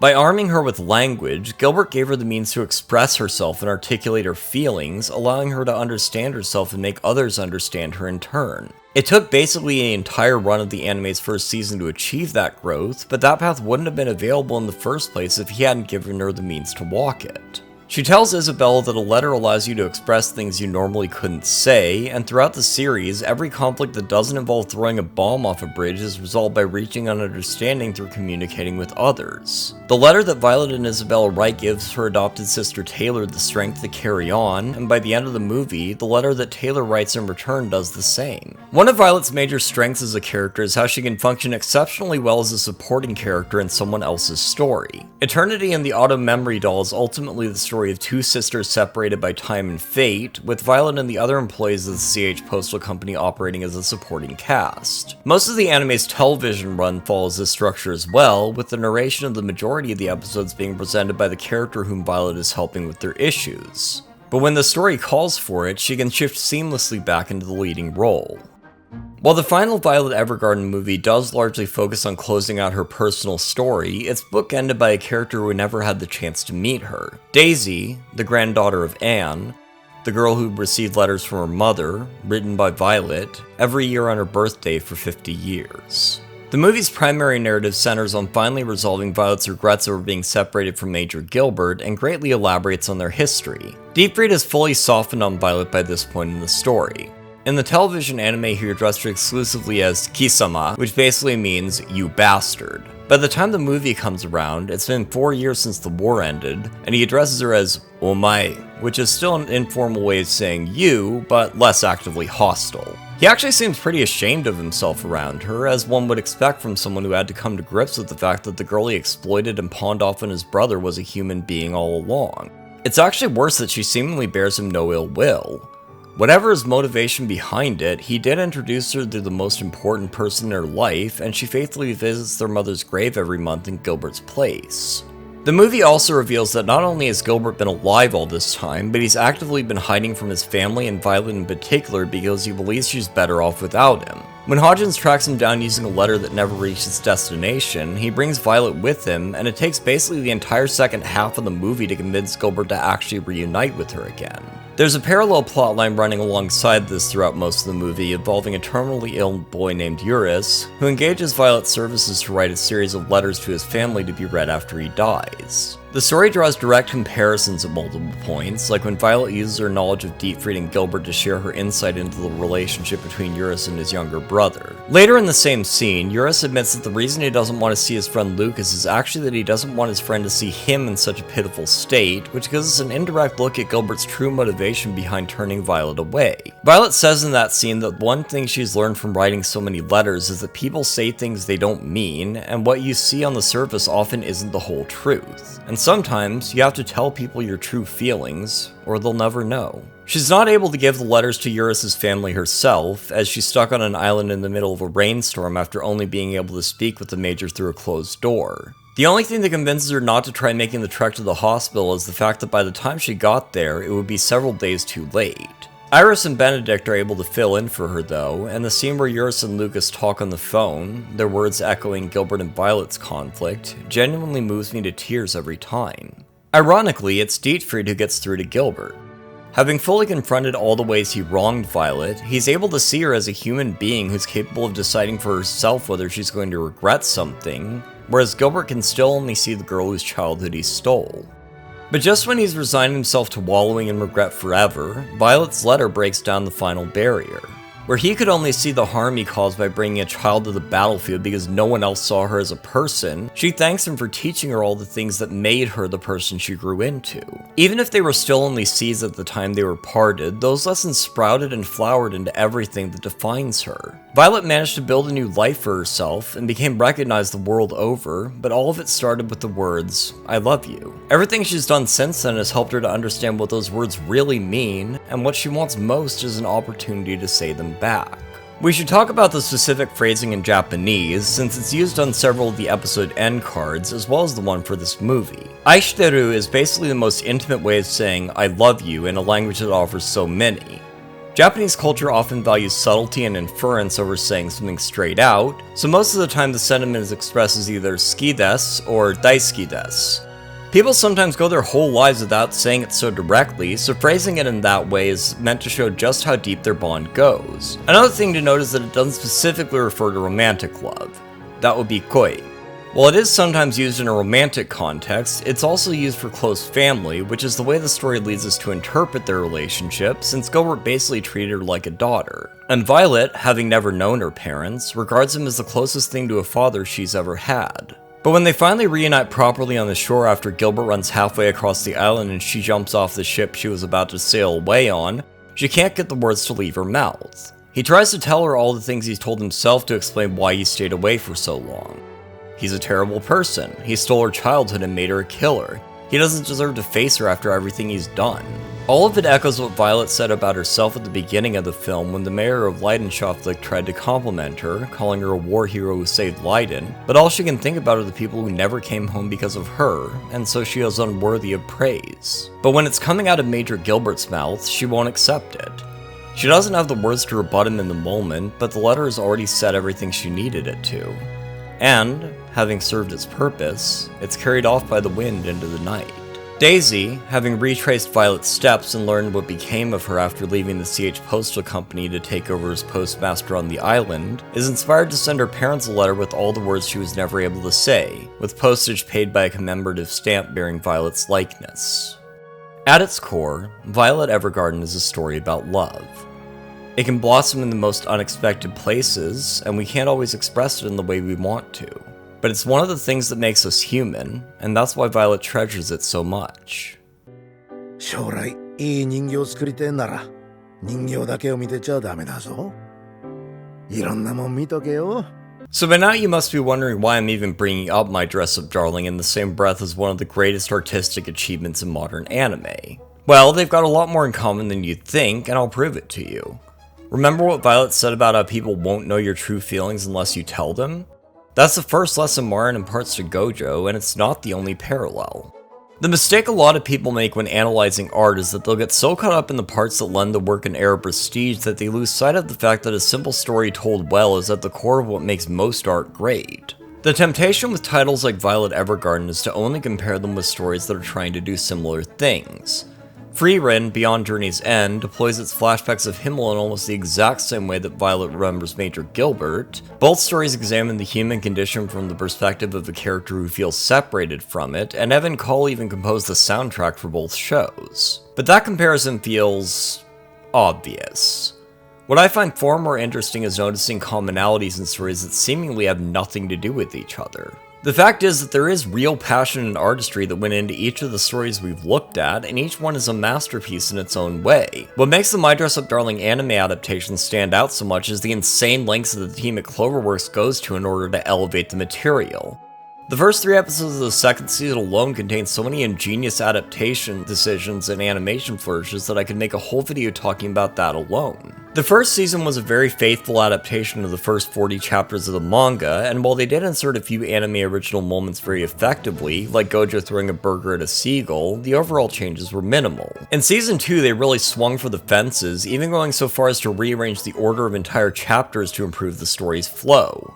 In the manga, Amane's introduction at the cosplay meetup happens before the Bunny Girl cosplay, but by flipping them around, we get to see the pivotal karaoke scene in the season premiere, and it serves as a more effective introduction to this season's themes of exploring the many ways cosplay interacts with gender, which Amane's episodes can then build upon. They even added little bits of connected tissue to make the new order of events make sense, like adding a text box clarifying that Gojo and Marin got over their colds, which also happened after Amane's chapters, and having Marin gush about Noah in the background.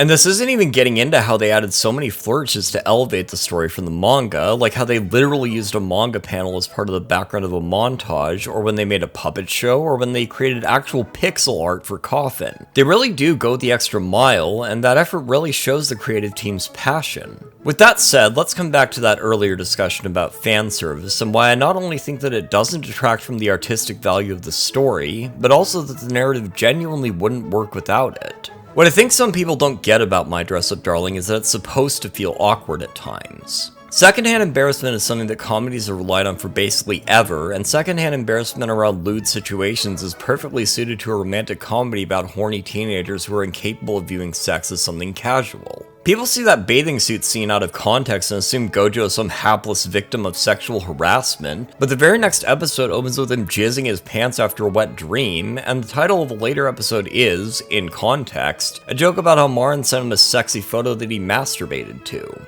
Gojo may be deeply repressed, but he knows what sex is and engages with it like a teenage boy would. And Marin is just as much of a hormonal mess. An entire sub-arc during the preparation for the Coffin group cosplay centers around a misunderstanding where she thinks Gojo bought condoms after she got him to agree to an impromptu sleepover, telling her that he doesn't intend to sleep that night.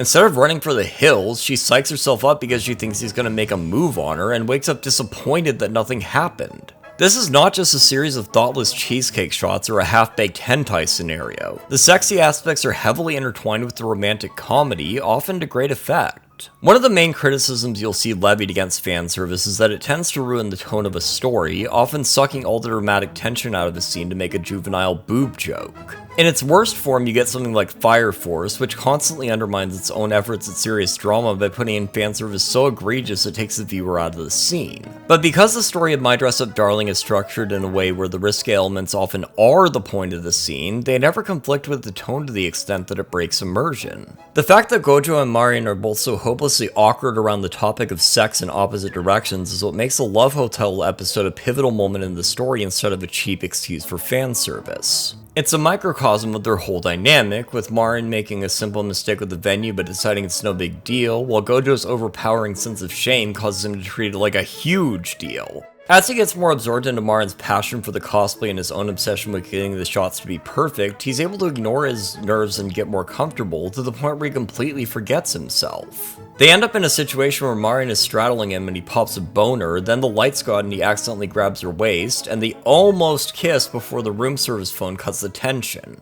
You can practically feel Marian's heart pounding as she breathes heavily in the bathroom afterward. While the story utilizes humor to emphasize that the scenario is absurd, the relationship between the characters is never treated as a joke. A lesser anime would either use this situation as an excuse to let the male lead be a scumbag, or make him freeze up so much that the scene wouldn't be able to advance naturally, rendering it too awkward to watch. Instead, we learn more about both characters and how they deal with the growing realization that they're attracted to each other. While the exact circumstances might not be the same, most people can relate to the way that being around someone you're attracted to can cause you to act in ways that make you want to claw your own hair out later when you reflect on how awkward it was, especially when you're inexperienced with physical intimacy. I've seen it argued that the story could be set in college and lose nothing, but I have to disagree because so much of what informs these characters and their worldview is that they're so young. The fact that the characters are teenagers who have no experience with this stuff is not an accident. It's the point.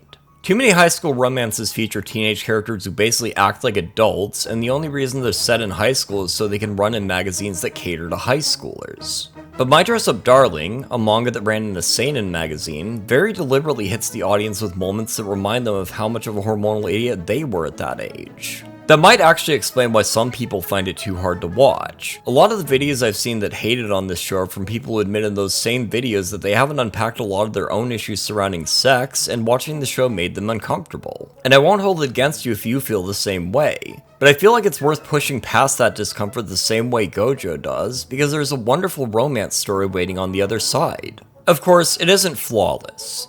The introduction scene for Sajuna Inui, cosplay named Juju, is ostensibly there to set them off on the worst possible foot so that she has a compelling reason to blackmail Gojo into making a costume for her, but he doesn't end up needing all that much convincing. Juju actually ends up being one of the best additions to the cast as a more experienced cosplayer who teaches Gojo and Marin a lot. The fact that she's primarily a tsundere specifically to Marin is also a frequent source of hilarity. But you do kind of have to grate your teeth through an overlong scene that didn't need to show that much of a character whose primary gimmick is that she looks like a lolly even though she's a year older than our leads. And even though the manga actually shows her nipples, the anime is way less tasteful. I could also do without the fact that a lot of her scenes involve casual panty shots that feel like they were put there to fill some ecchi quota rather than contribute anything meaningful to the story. A later chapter in the manga even subjects Marin to this, opening on an unfiltered shot of her crotch for no discernible reason. Gojo isn't even in the same room for any of these. It's all just there for the audience's benefit, which means that for this kind of thing I actually agree with the haters that it probably shouldn't be there. But I don't think it means we should write off everything else about the story. The story also tends toward dragging out several scenes, and the anime in particular adds needless cheesecake shots and jiggle physics where the manga was a lot more restrained. A friend that I convinced to watch the anime said her main issue with the bathing suit scene is that it took up basically the entire episode. Like, okay, we get it, he's nervous because she's hot, can we move on already? And I actually do agree that it gets a little exhausting. At that point, it's honestly just a matter of taste. I personally don't mind the fan service and even find a lot of it appealing, but not everyone is going to feel the same way. You know, I feel like the fan service is all anyone cares to bring up about this show, and the fact that I spent most of its sections in the video fixating on that is something I'm struggling with, because there really is so much more to this story that's way more interesting to talk about. But it's the clearest example I have to tie this series into my larger point of how we talk about fictional characters as if they're real people, even though at the end of the day, we're just playing with dolls.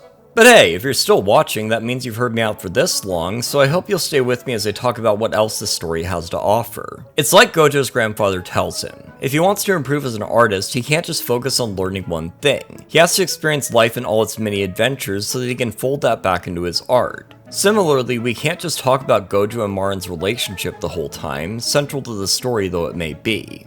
Juju and her sister Shinju are the first of the more experienced cosplayers to join the cast, and the story is structured in such a way that the supporting characters rotate in and out based on arcs, occasionally coming together for larger events like the Coffin Group cosplay. Both Gojo and Marin gain a number of mentors from this process, the primary two being Suzuka, the female photographer that Marin met at her first cosplay event, and Akira, a prop maker that Gojo met online, who turns out to be Suzuka's friend. There's also Amane, a cosplaying college student, and Usami, a cosplay store clerk who gives expert costume making advice.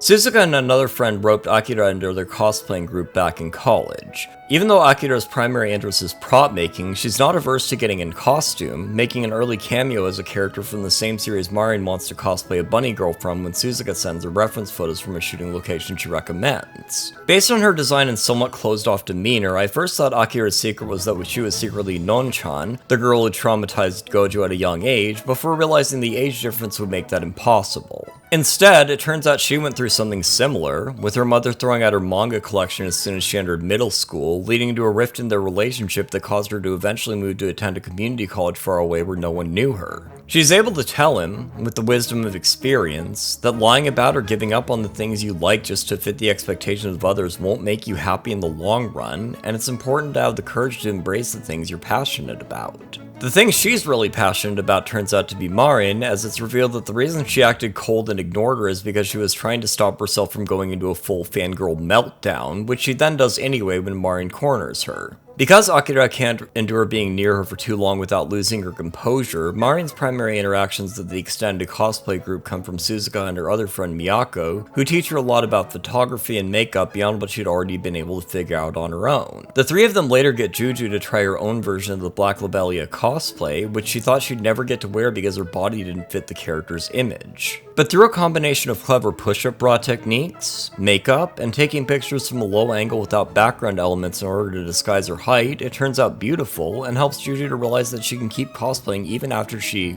grows up. Amane has lessons to teach both Gojo and Marin, and is the character who is the most secure in themselves in the whole story. What would be a tragic backstory in any other context, in which his ex-girlfriend threw out his costumes because she was uncomfortable with his gender nonconformity, instead ends with him saying that he broke things off with her and that he was happier for it. This gives Gojo a point of relating to him over people not reacting well to their respective passions, but also shows them that you don't have to dwell on it, and that there are far more people who will accept you than you might think.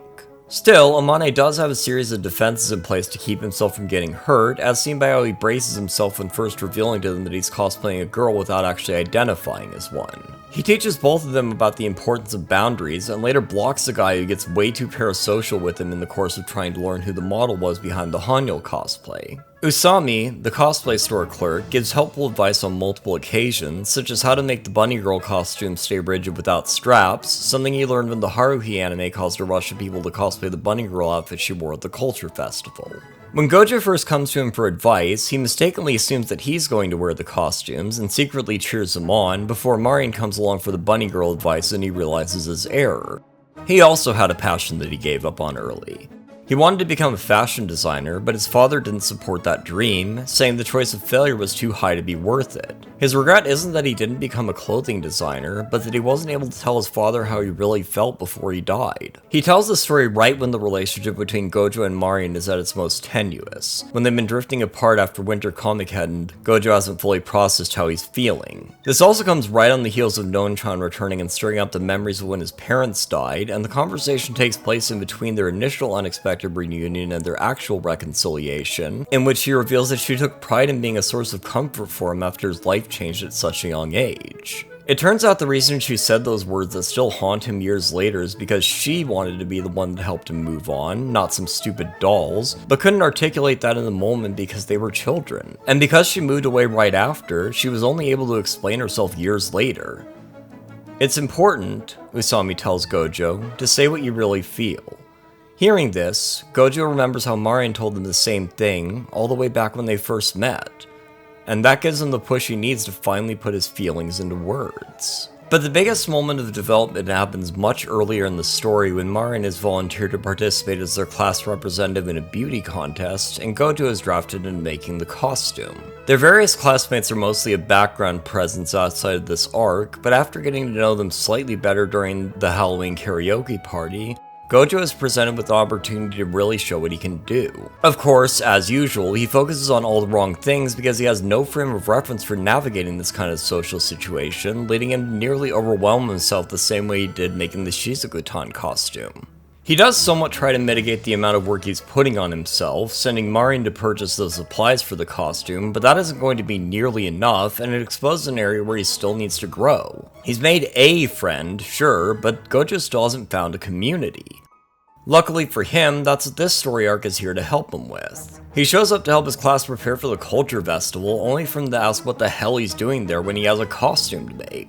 It never even occurred to Gojo that putting all his effort into making Marian's costume was every bit as valuable of a contribution as doing the rest of the prep work, because he's someone who constantly discounts the value of his own skills. This crops up over and over in the story, with Juju insisting that he needs to be paid for making Shinju's costume beyond just the cost of materials, and Akira calling him out when he later praises everyone else involved in that shoot and leaves himself out. He thinks so little of himself that he assumed Marin would stop hanging out with him after the first cosplay was finished, and much later assumes that even though he's confessing his love to her, she couldn't possibly feel the same way. And every time, he's proven wrong beyond his wildest dreams.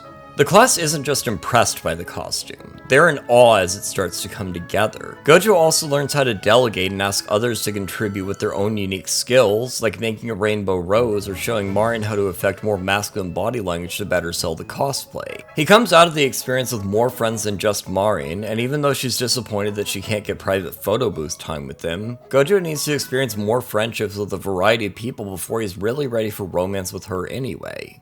This isn't a story about the wish fulfillment of getting a hot cosplay girlfriend. It's about having confidence in yourself, understanding your value and knowing what you like, and communicating that to others so they can see you as who you really are instead of what they assumed you to be. The world Marin lives in that Gojo thought was so unlike his own was there the whole time, but he had to learn how to step into it. 人形ですわ。空っぽで演じるだけの。 Now, while it's a fine thing to have a well-told story about being true to yourself, sometimes you just want to see how compelling of a lie someone can come up with. What makes Ave Mujica special is how it takes the concept of playing a character in public and extrapolates that out to all the other parts of our lives where we're made to put on a performance. Even beyond the kayfabe that goes into maintaining their band's public image, these girls are basically never showing their true face to anybody, least of all those closest to them. We'll start with the harmless lies. Umiri presents herself as the cool and professional mercenary basis so you can rely on to show up when you need her, never letting herself get too attached after her first band went up in flames because she took it too seriously, to the point where her bandmates ditched her on stage at their debut. She relates this like an old war story after nearly choking on a ginger ale, saying she couldn't get through that without a drink, after blowing all her money on retail therapy, to a former bandmate who's mostly confused as to why she's even here, because Umiri's real secret is that she's a colossal dork. The person she forced to listen to all that and then stuck with the bill is Nyamu, who acts like a clout-chasing, backstabbing opportunist who likes to sow chaos, but is really a country girl who reinvented herself in the big city and puts in an astonishing amount of work to appear that vapid. While she's trying to rebuild her clout after the band goes their separate ways, she does a sponsored segment where she tries a spicy ramen place, and she eats the entire thing even when she didn't have to, because she's that committed to doing it right. Whenever she's alone or talking with her family, she drops the influencer voice and switches to a rural accent, and genuinely seems more comfortable with herself when she does. She's insecure about her own talent after seeing Mutsumi's natural gift for performing, but she's the one who always keeps the health of the band and the perception of the audience in mind. And, notably, she's the only member of the band who has a good relationship with her family. But underneath both their facades lies a tendency to fixate on things, often to their own detriment. When Taki calls Umiri untrustworthy, she brings it up to everyone she interacts with afterwards, culminating in that story about how she never realized that her first band was so irritated with her that they left her on stage by herself. She developed a kind of rejection sensitivity that's familiar to anybody who's some flavor of neurodivergent. While autism is more obvious in characters like Tomori, Umiri displays signs of it as well, such as her extremely blunt personality and her tendency to hyperanalyze other people's feelings towards her when her masking is no longer effective. She's also implied to have some kind of eating disorder. In an early scene, she says that she won't gain weight no matter what she eats, but later on her mother laments that all she eats are protein shakes, and it's clear that she's put a lot of effort into staying thin. But as cold as the front she puts on to protect herself can be, what Umiri really wants more than anything is a place where she belongs. To prove herself trustworthy, she quits every other band she was part of, and devotes herself entirely to reforming Ave Mujica. Nyamu can't get that image of Mutsumi going full doll mode out of her head, and the inferiority complex she develops from it causes her to let opportunities for a career slip through her fingers one by one. She understands intellectually that Mutsumi is suffering, but still admires and resents her in equal measure, positioning her as a rival to overcome. While this does help motivate her in the later parts of the story, that obsession ultimately makes it so that, like everyone else in the band, Ave Mujica is the only thing she has left. Now onto the real train wrecks. Mutsumi had what many would call a charmed upbringing, with famous parents in the entertainment industry who gave her every advantage in life. But she's never been satisfied with any of it because she never had anything she could truly call hers, until she discovered the guitar. She's the one most affected by the band's unmasking because she's always existed in the shadow of her parents and hates being recognized as the child of celebrities. The first thing people remark on when meeting her is how cute and perfect she is, like a little doll that they want to put on a shelf and admire. They don't see her. Not really. They see the daughter of entertainment royalty who's going to do great things in showbiz. Her favorite hobby is blaming herself for everything that goes wrong, especially where Sakiko is concerned, and she's willing to martyr herself on any cross so that her friend won't lose herself. But when even Sakiko turns on her, it awakens an old coping mechanism that she developed from years of her parents never quite treating her as human. An alternate personality that is equal parts protective, childish, and pig-headedly stubborn, who calls herself Mortis. The show introduces Mortis with all the fanfare of a horror movie villain and pulls out all the classic tropes. Red lighting, Dutch angles, even a knock at the door that the other band members gasp at. But contrary to what her mother calls her later, Mortis isn't a monster. The middle section of the anime gives us enough time with Mortis to get attached to her and even prefer her to Mutsumi in certain situations, so that when she becomes afraid that Sakiko and Mutsumi reforming Kreishik will cause her to disappear, we're every bit as concerned. Mortis doesn't really exhibit a personality of her own at first beyond a strong desire to protect Mutsumi from getting hurt and hating Sakiko as a result.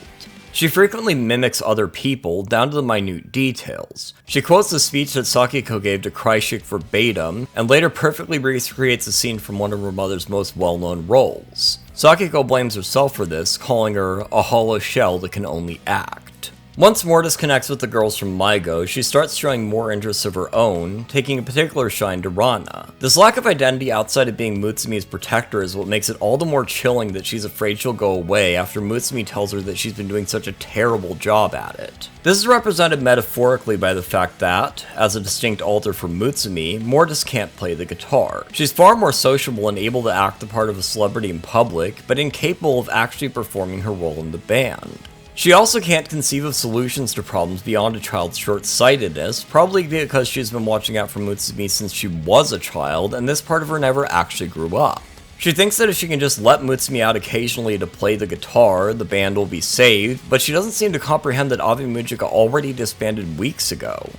As Mutsumi later puts it, "Nothing you've done is what I want." What's interesting is that Mortis didn't exist in the original concept for the anime, but emerged organically as the scenario became more defined, since the story evolved to fit the shape of the characters rather than trying to force them into a rigid plot. In an interview with Anime Corner, series director Kakimoto Kodai said that by splitting Mutsumi into two characters, with Mortis representing the talent that she inherited from her parents, and Mutsumi representing a rejection of that inheritance, they had to go back and rewrite large portions of the scenario. Even in the metatext, Mortis disrupts expectations and forces the story to accommodate her. The other utility Mortis provides is showing how basically no one takes Mutsumi's problems seriously.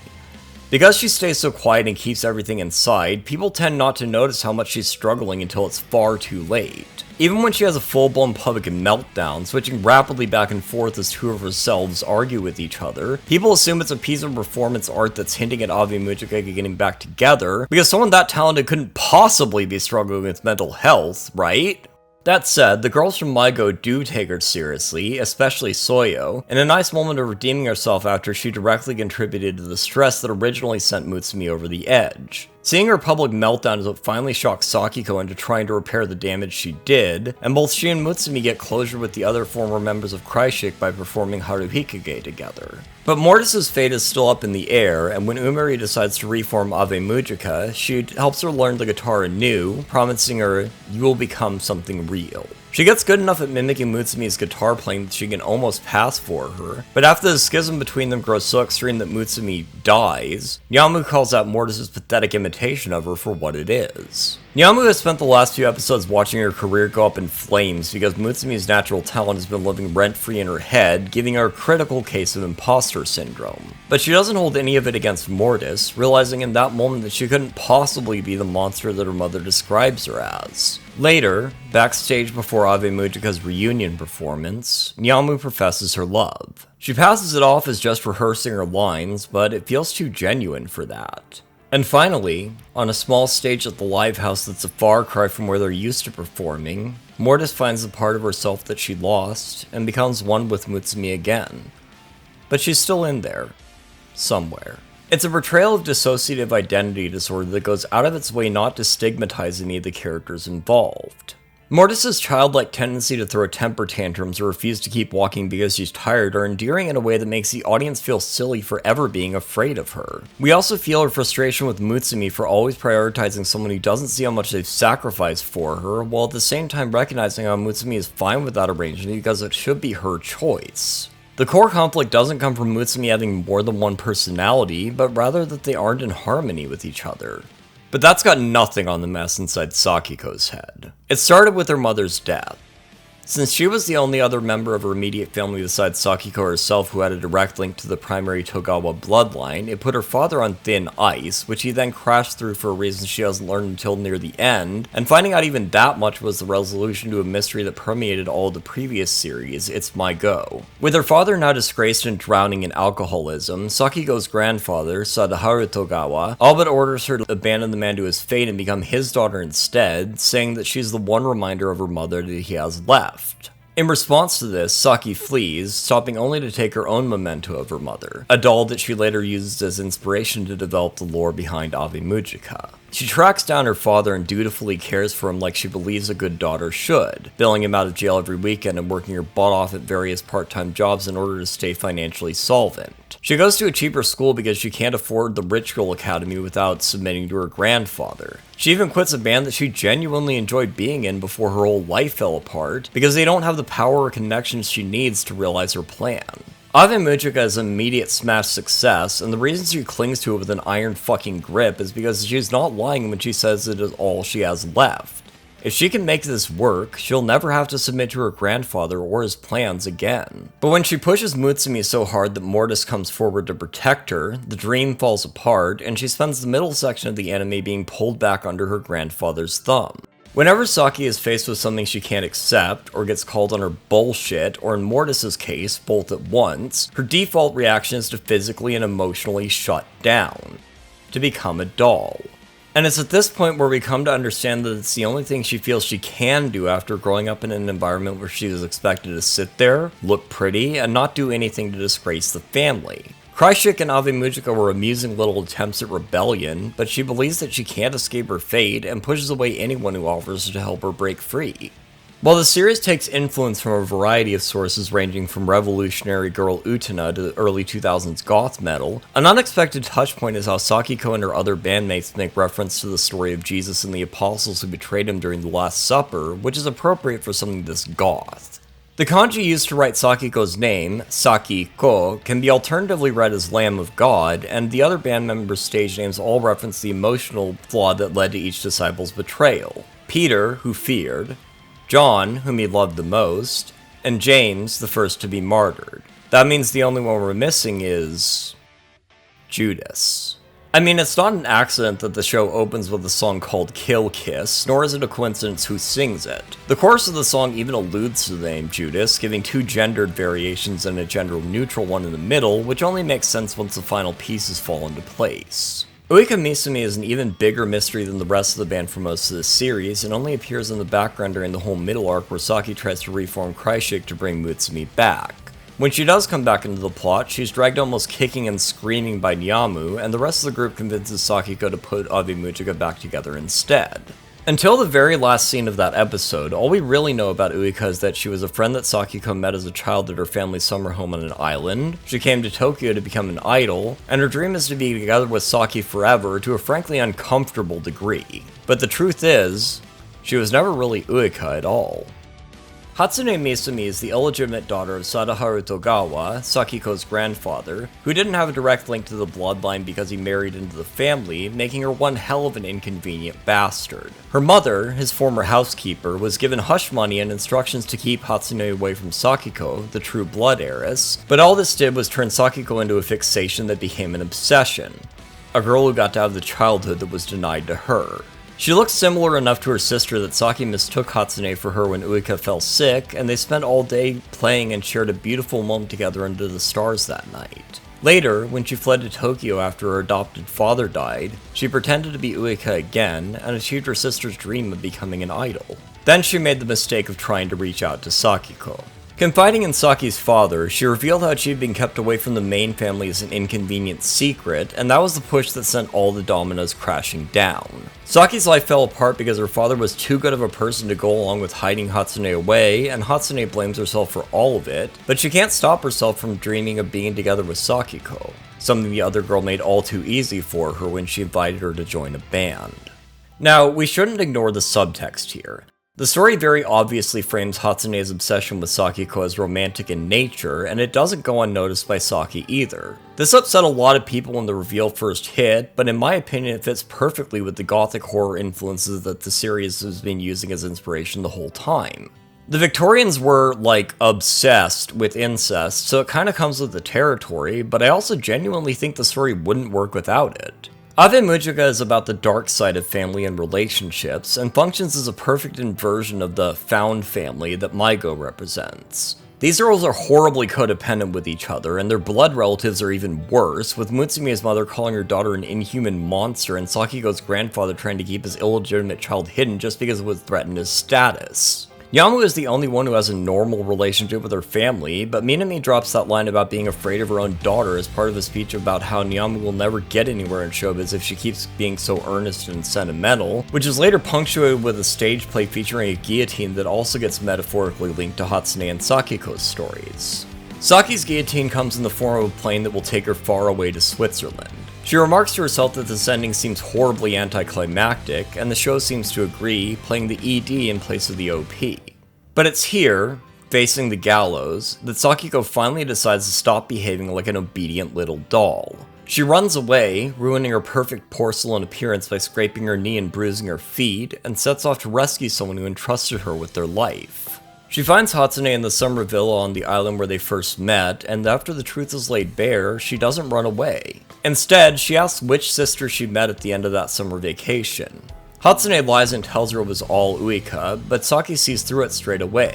"It's you, Hatsune, who loves the stars," she tells her. Hatsune spent so long pretending to be Ueka that she truly believes she has nothing left to call her own, save the misery of knowing that she and Sakiko live in different worlds. But Sakiko tells her, in so many words, that the moment they shared under the stars was real, and it was theirs, and they can build a new relationship from that.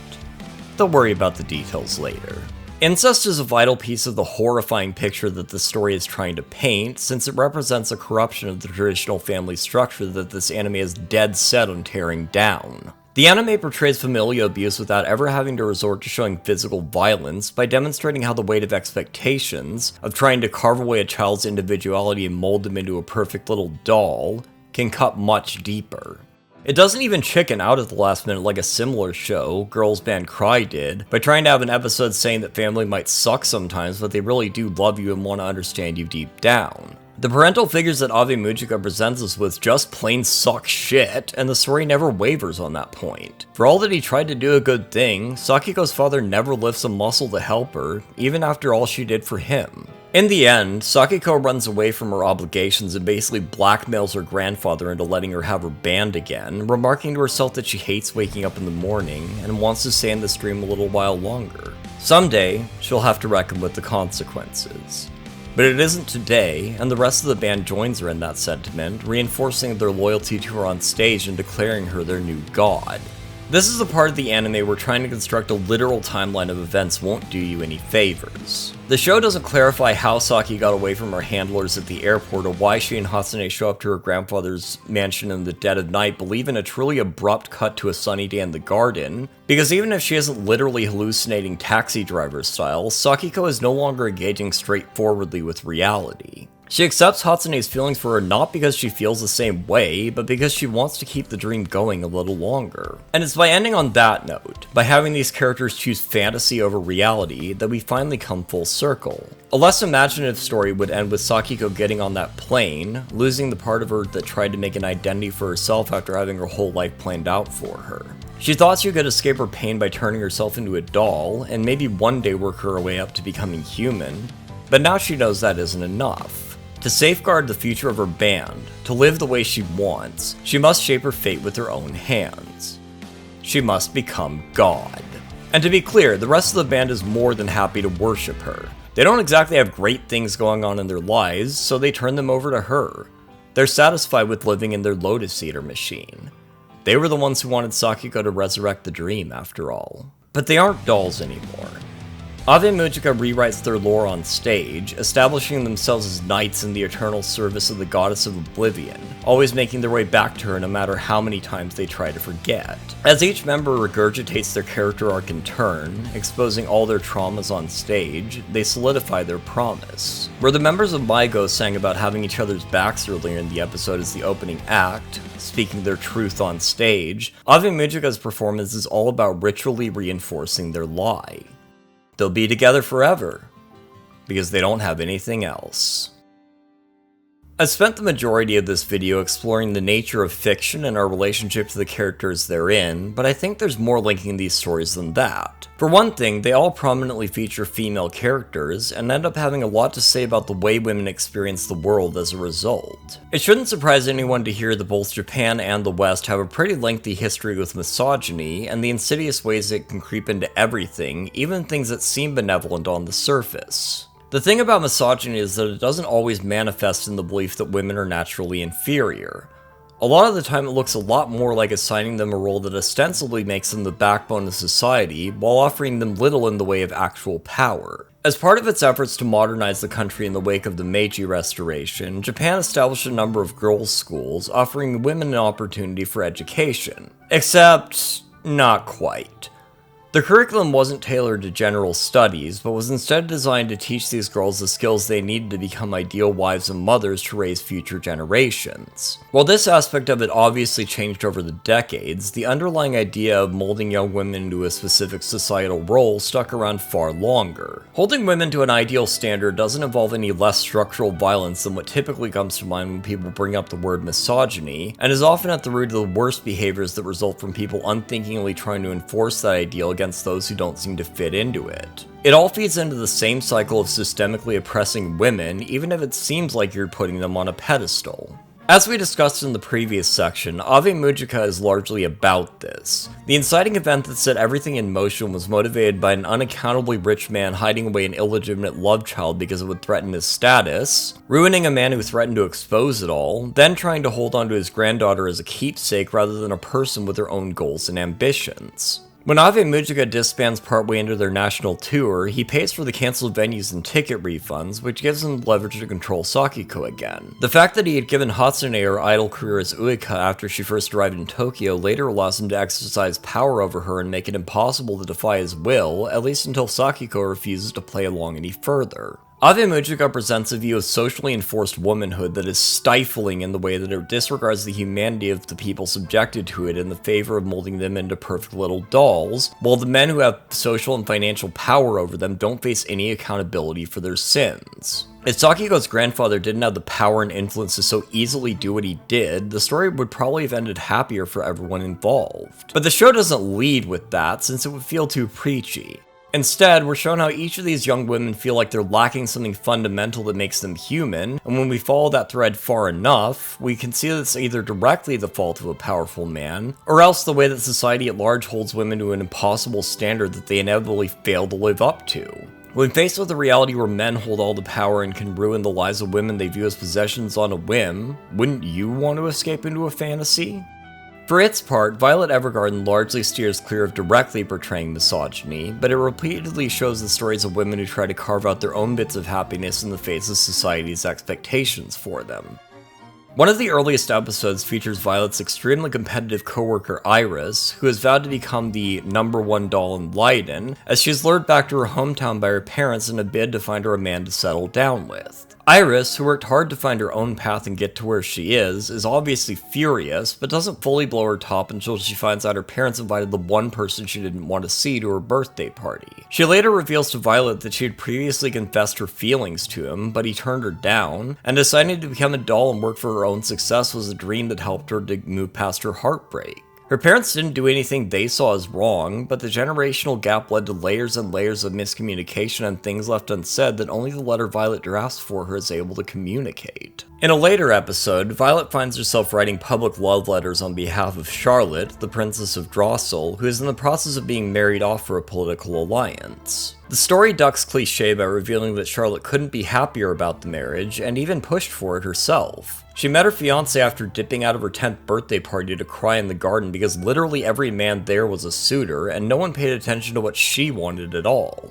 No one, that is, except Prince Damien, whom Charlotte is afraid won't remember her or be as excited about the marriage as she is. After she confesses this, Violet hatches a plan that allows Charlotte and Damien to abandon the expected, crowd-pleasing, overly florid love letters and write to each other frankly and from the heart, drawing them closer together and revealing her fears to be false. Her fiancé does love her just as much as she loves him, and her only regret is leaving behind the woman who raised her in place of her actual mother. Eternity in the Autumn Memory Doll uses the character of Isabella York to explore the way that upper-class society imprisons women and treats them as commodities. When she went by Amy Bartlett, she was constantly on the edge of starvation, but was free to love her adopted sister Taylor with all her heart. Attaining wealth and status came at the cost of not being allowed to see her sister ever again, but she frames it to herself as sacrificing her own happiness to give Taylor a brighter future. Her tutelage under Violet affords her a small window of happiness, and this section of the movie draws on a lot of tropes foundational to the Japanese Class S literary genre that later developed into modern Yuri. Class S stories typically take place in restrictive institutions like the academy where Isabella finds herself trapped, and involve doomed romantic relationships between women who are eventually married off or die.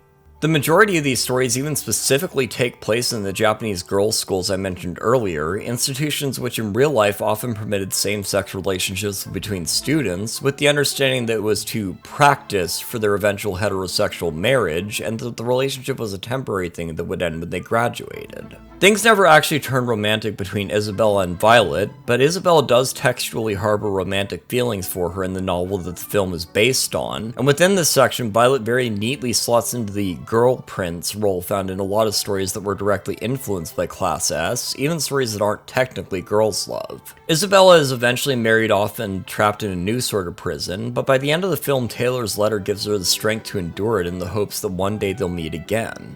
My Dress Up Darling is an interesting case because, if you only look at the text like I've been doing for this entire video, you can see a thoughtful and heartwarming romance that isn't afraid to dive into the topic of sexuality for the sake of exploring its larger themes of passion and being true to yourself. But if you step outside of that, you quickly start to see a large contingent of people who view Marin as little more than something to fap to. While I will continue to defend the way that fan service is used in the source material, I cannot overstate just how much fucking porn of this character exists online. There's doujins, fan art, even full 2D and 3D animated videos with voice acting. There's even a JAV parody that actually had better costuming than the official live-action adaptation of the manga. Now, a lot of it is just relatively inoffensive horny stuff, but there is some weird shit out there if you go digging, which you're gonna have to because I can't show any of it in a YouTube video. A point I hope I've communicated in the time it's taken to get here is that even if a character doesn't really exist, you aren't actually engaging with a piece of media if you can't put that aside for the time it takes to experience it and pretend like they're a real person with thoughts and hopes and goals that are thematically relevant to the story being told. Ignoring all of that just to let the conversation be dominated by how hot this character is misses, like, the entire point, and is a perfect example of how harmful sexual objectification could be to the goal of sincerely viewing women as people. Yes, Marin is technically an object, but you're not going to get anything out of her story by just leering at her. And we shouldn't ignore the fact that when it comes to stories like this, encouraging the audience to develop a parasocial relationship with these characters is very much intended. Shinichi Fukuda, the creator of the manga, said the following in an interview. Quote, "I do my best to make sure anyone can enjoy reading this manga regardless of gender. But with Marin, I tried to fulfill the dreams of men who previously thought, I wanted to date a cosplayer, or I wanted to date a girl like this in high school." End quote. This is part of how projects like this make money. Manga operates on a very direct model of literally selling books, but aside from being a commercial for manga, anime makes its money primarily through associated merch, and oh boy is Marin a top seller. Even aside from the official merch, there is so much fan art and fan edits and, naturally, cosplay that people couldn't help but take notice of this anime and its dazzling best girl, regardless of how they reacted to her. At its most cynical, this is why fan service exists. People are more likely to buy figurines if the girl cuts a fine figure in the source material. But as I hope I've demonstrated by now, there's a lot more to Marin than just being anime's next top waifu. Of the people creating all that fan content, a lot of them are women, and even a lot of the male fans don't just connect with this series because it makes them horny. The story respects Marion and her autonomy, even if that's only an illusion since she doesn't exist in a form that would render her capable of deciding anything. I'm not saying that these stories were created with an explicitly feminist message or anything. Ave Mujica deals with the way women, especially young women, are dehumanized under patriarchy, but ultimately uses it to explain why these girls choose to stay in a band together. It doesn't tackle the subject as deeply as something like Revolutionary Girl Utena, even if the show is full of references to it. Violet Evergarden likewise acknowledges the limitations placed on women in the time period it's depicting, but comes at the subject indirectly and with subtlety, which fits the kind of story it's telling. Violet is a victim of dehumanization in a way that doesn't really feel all that gendered.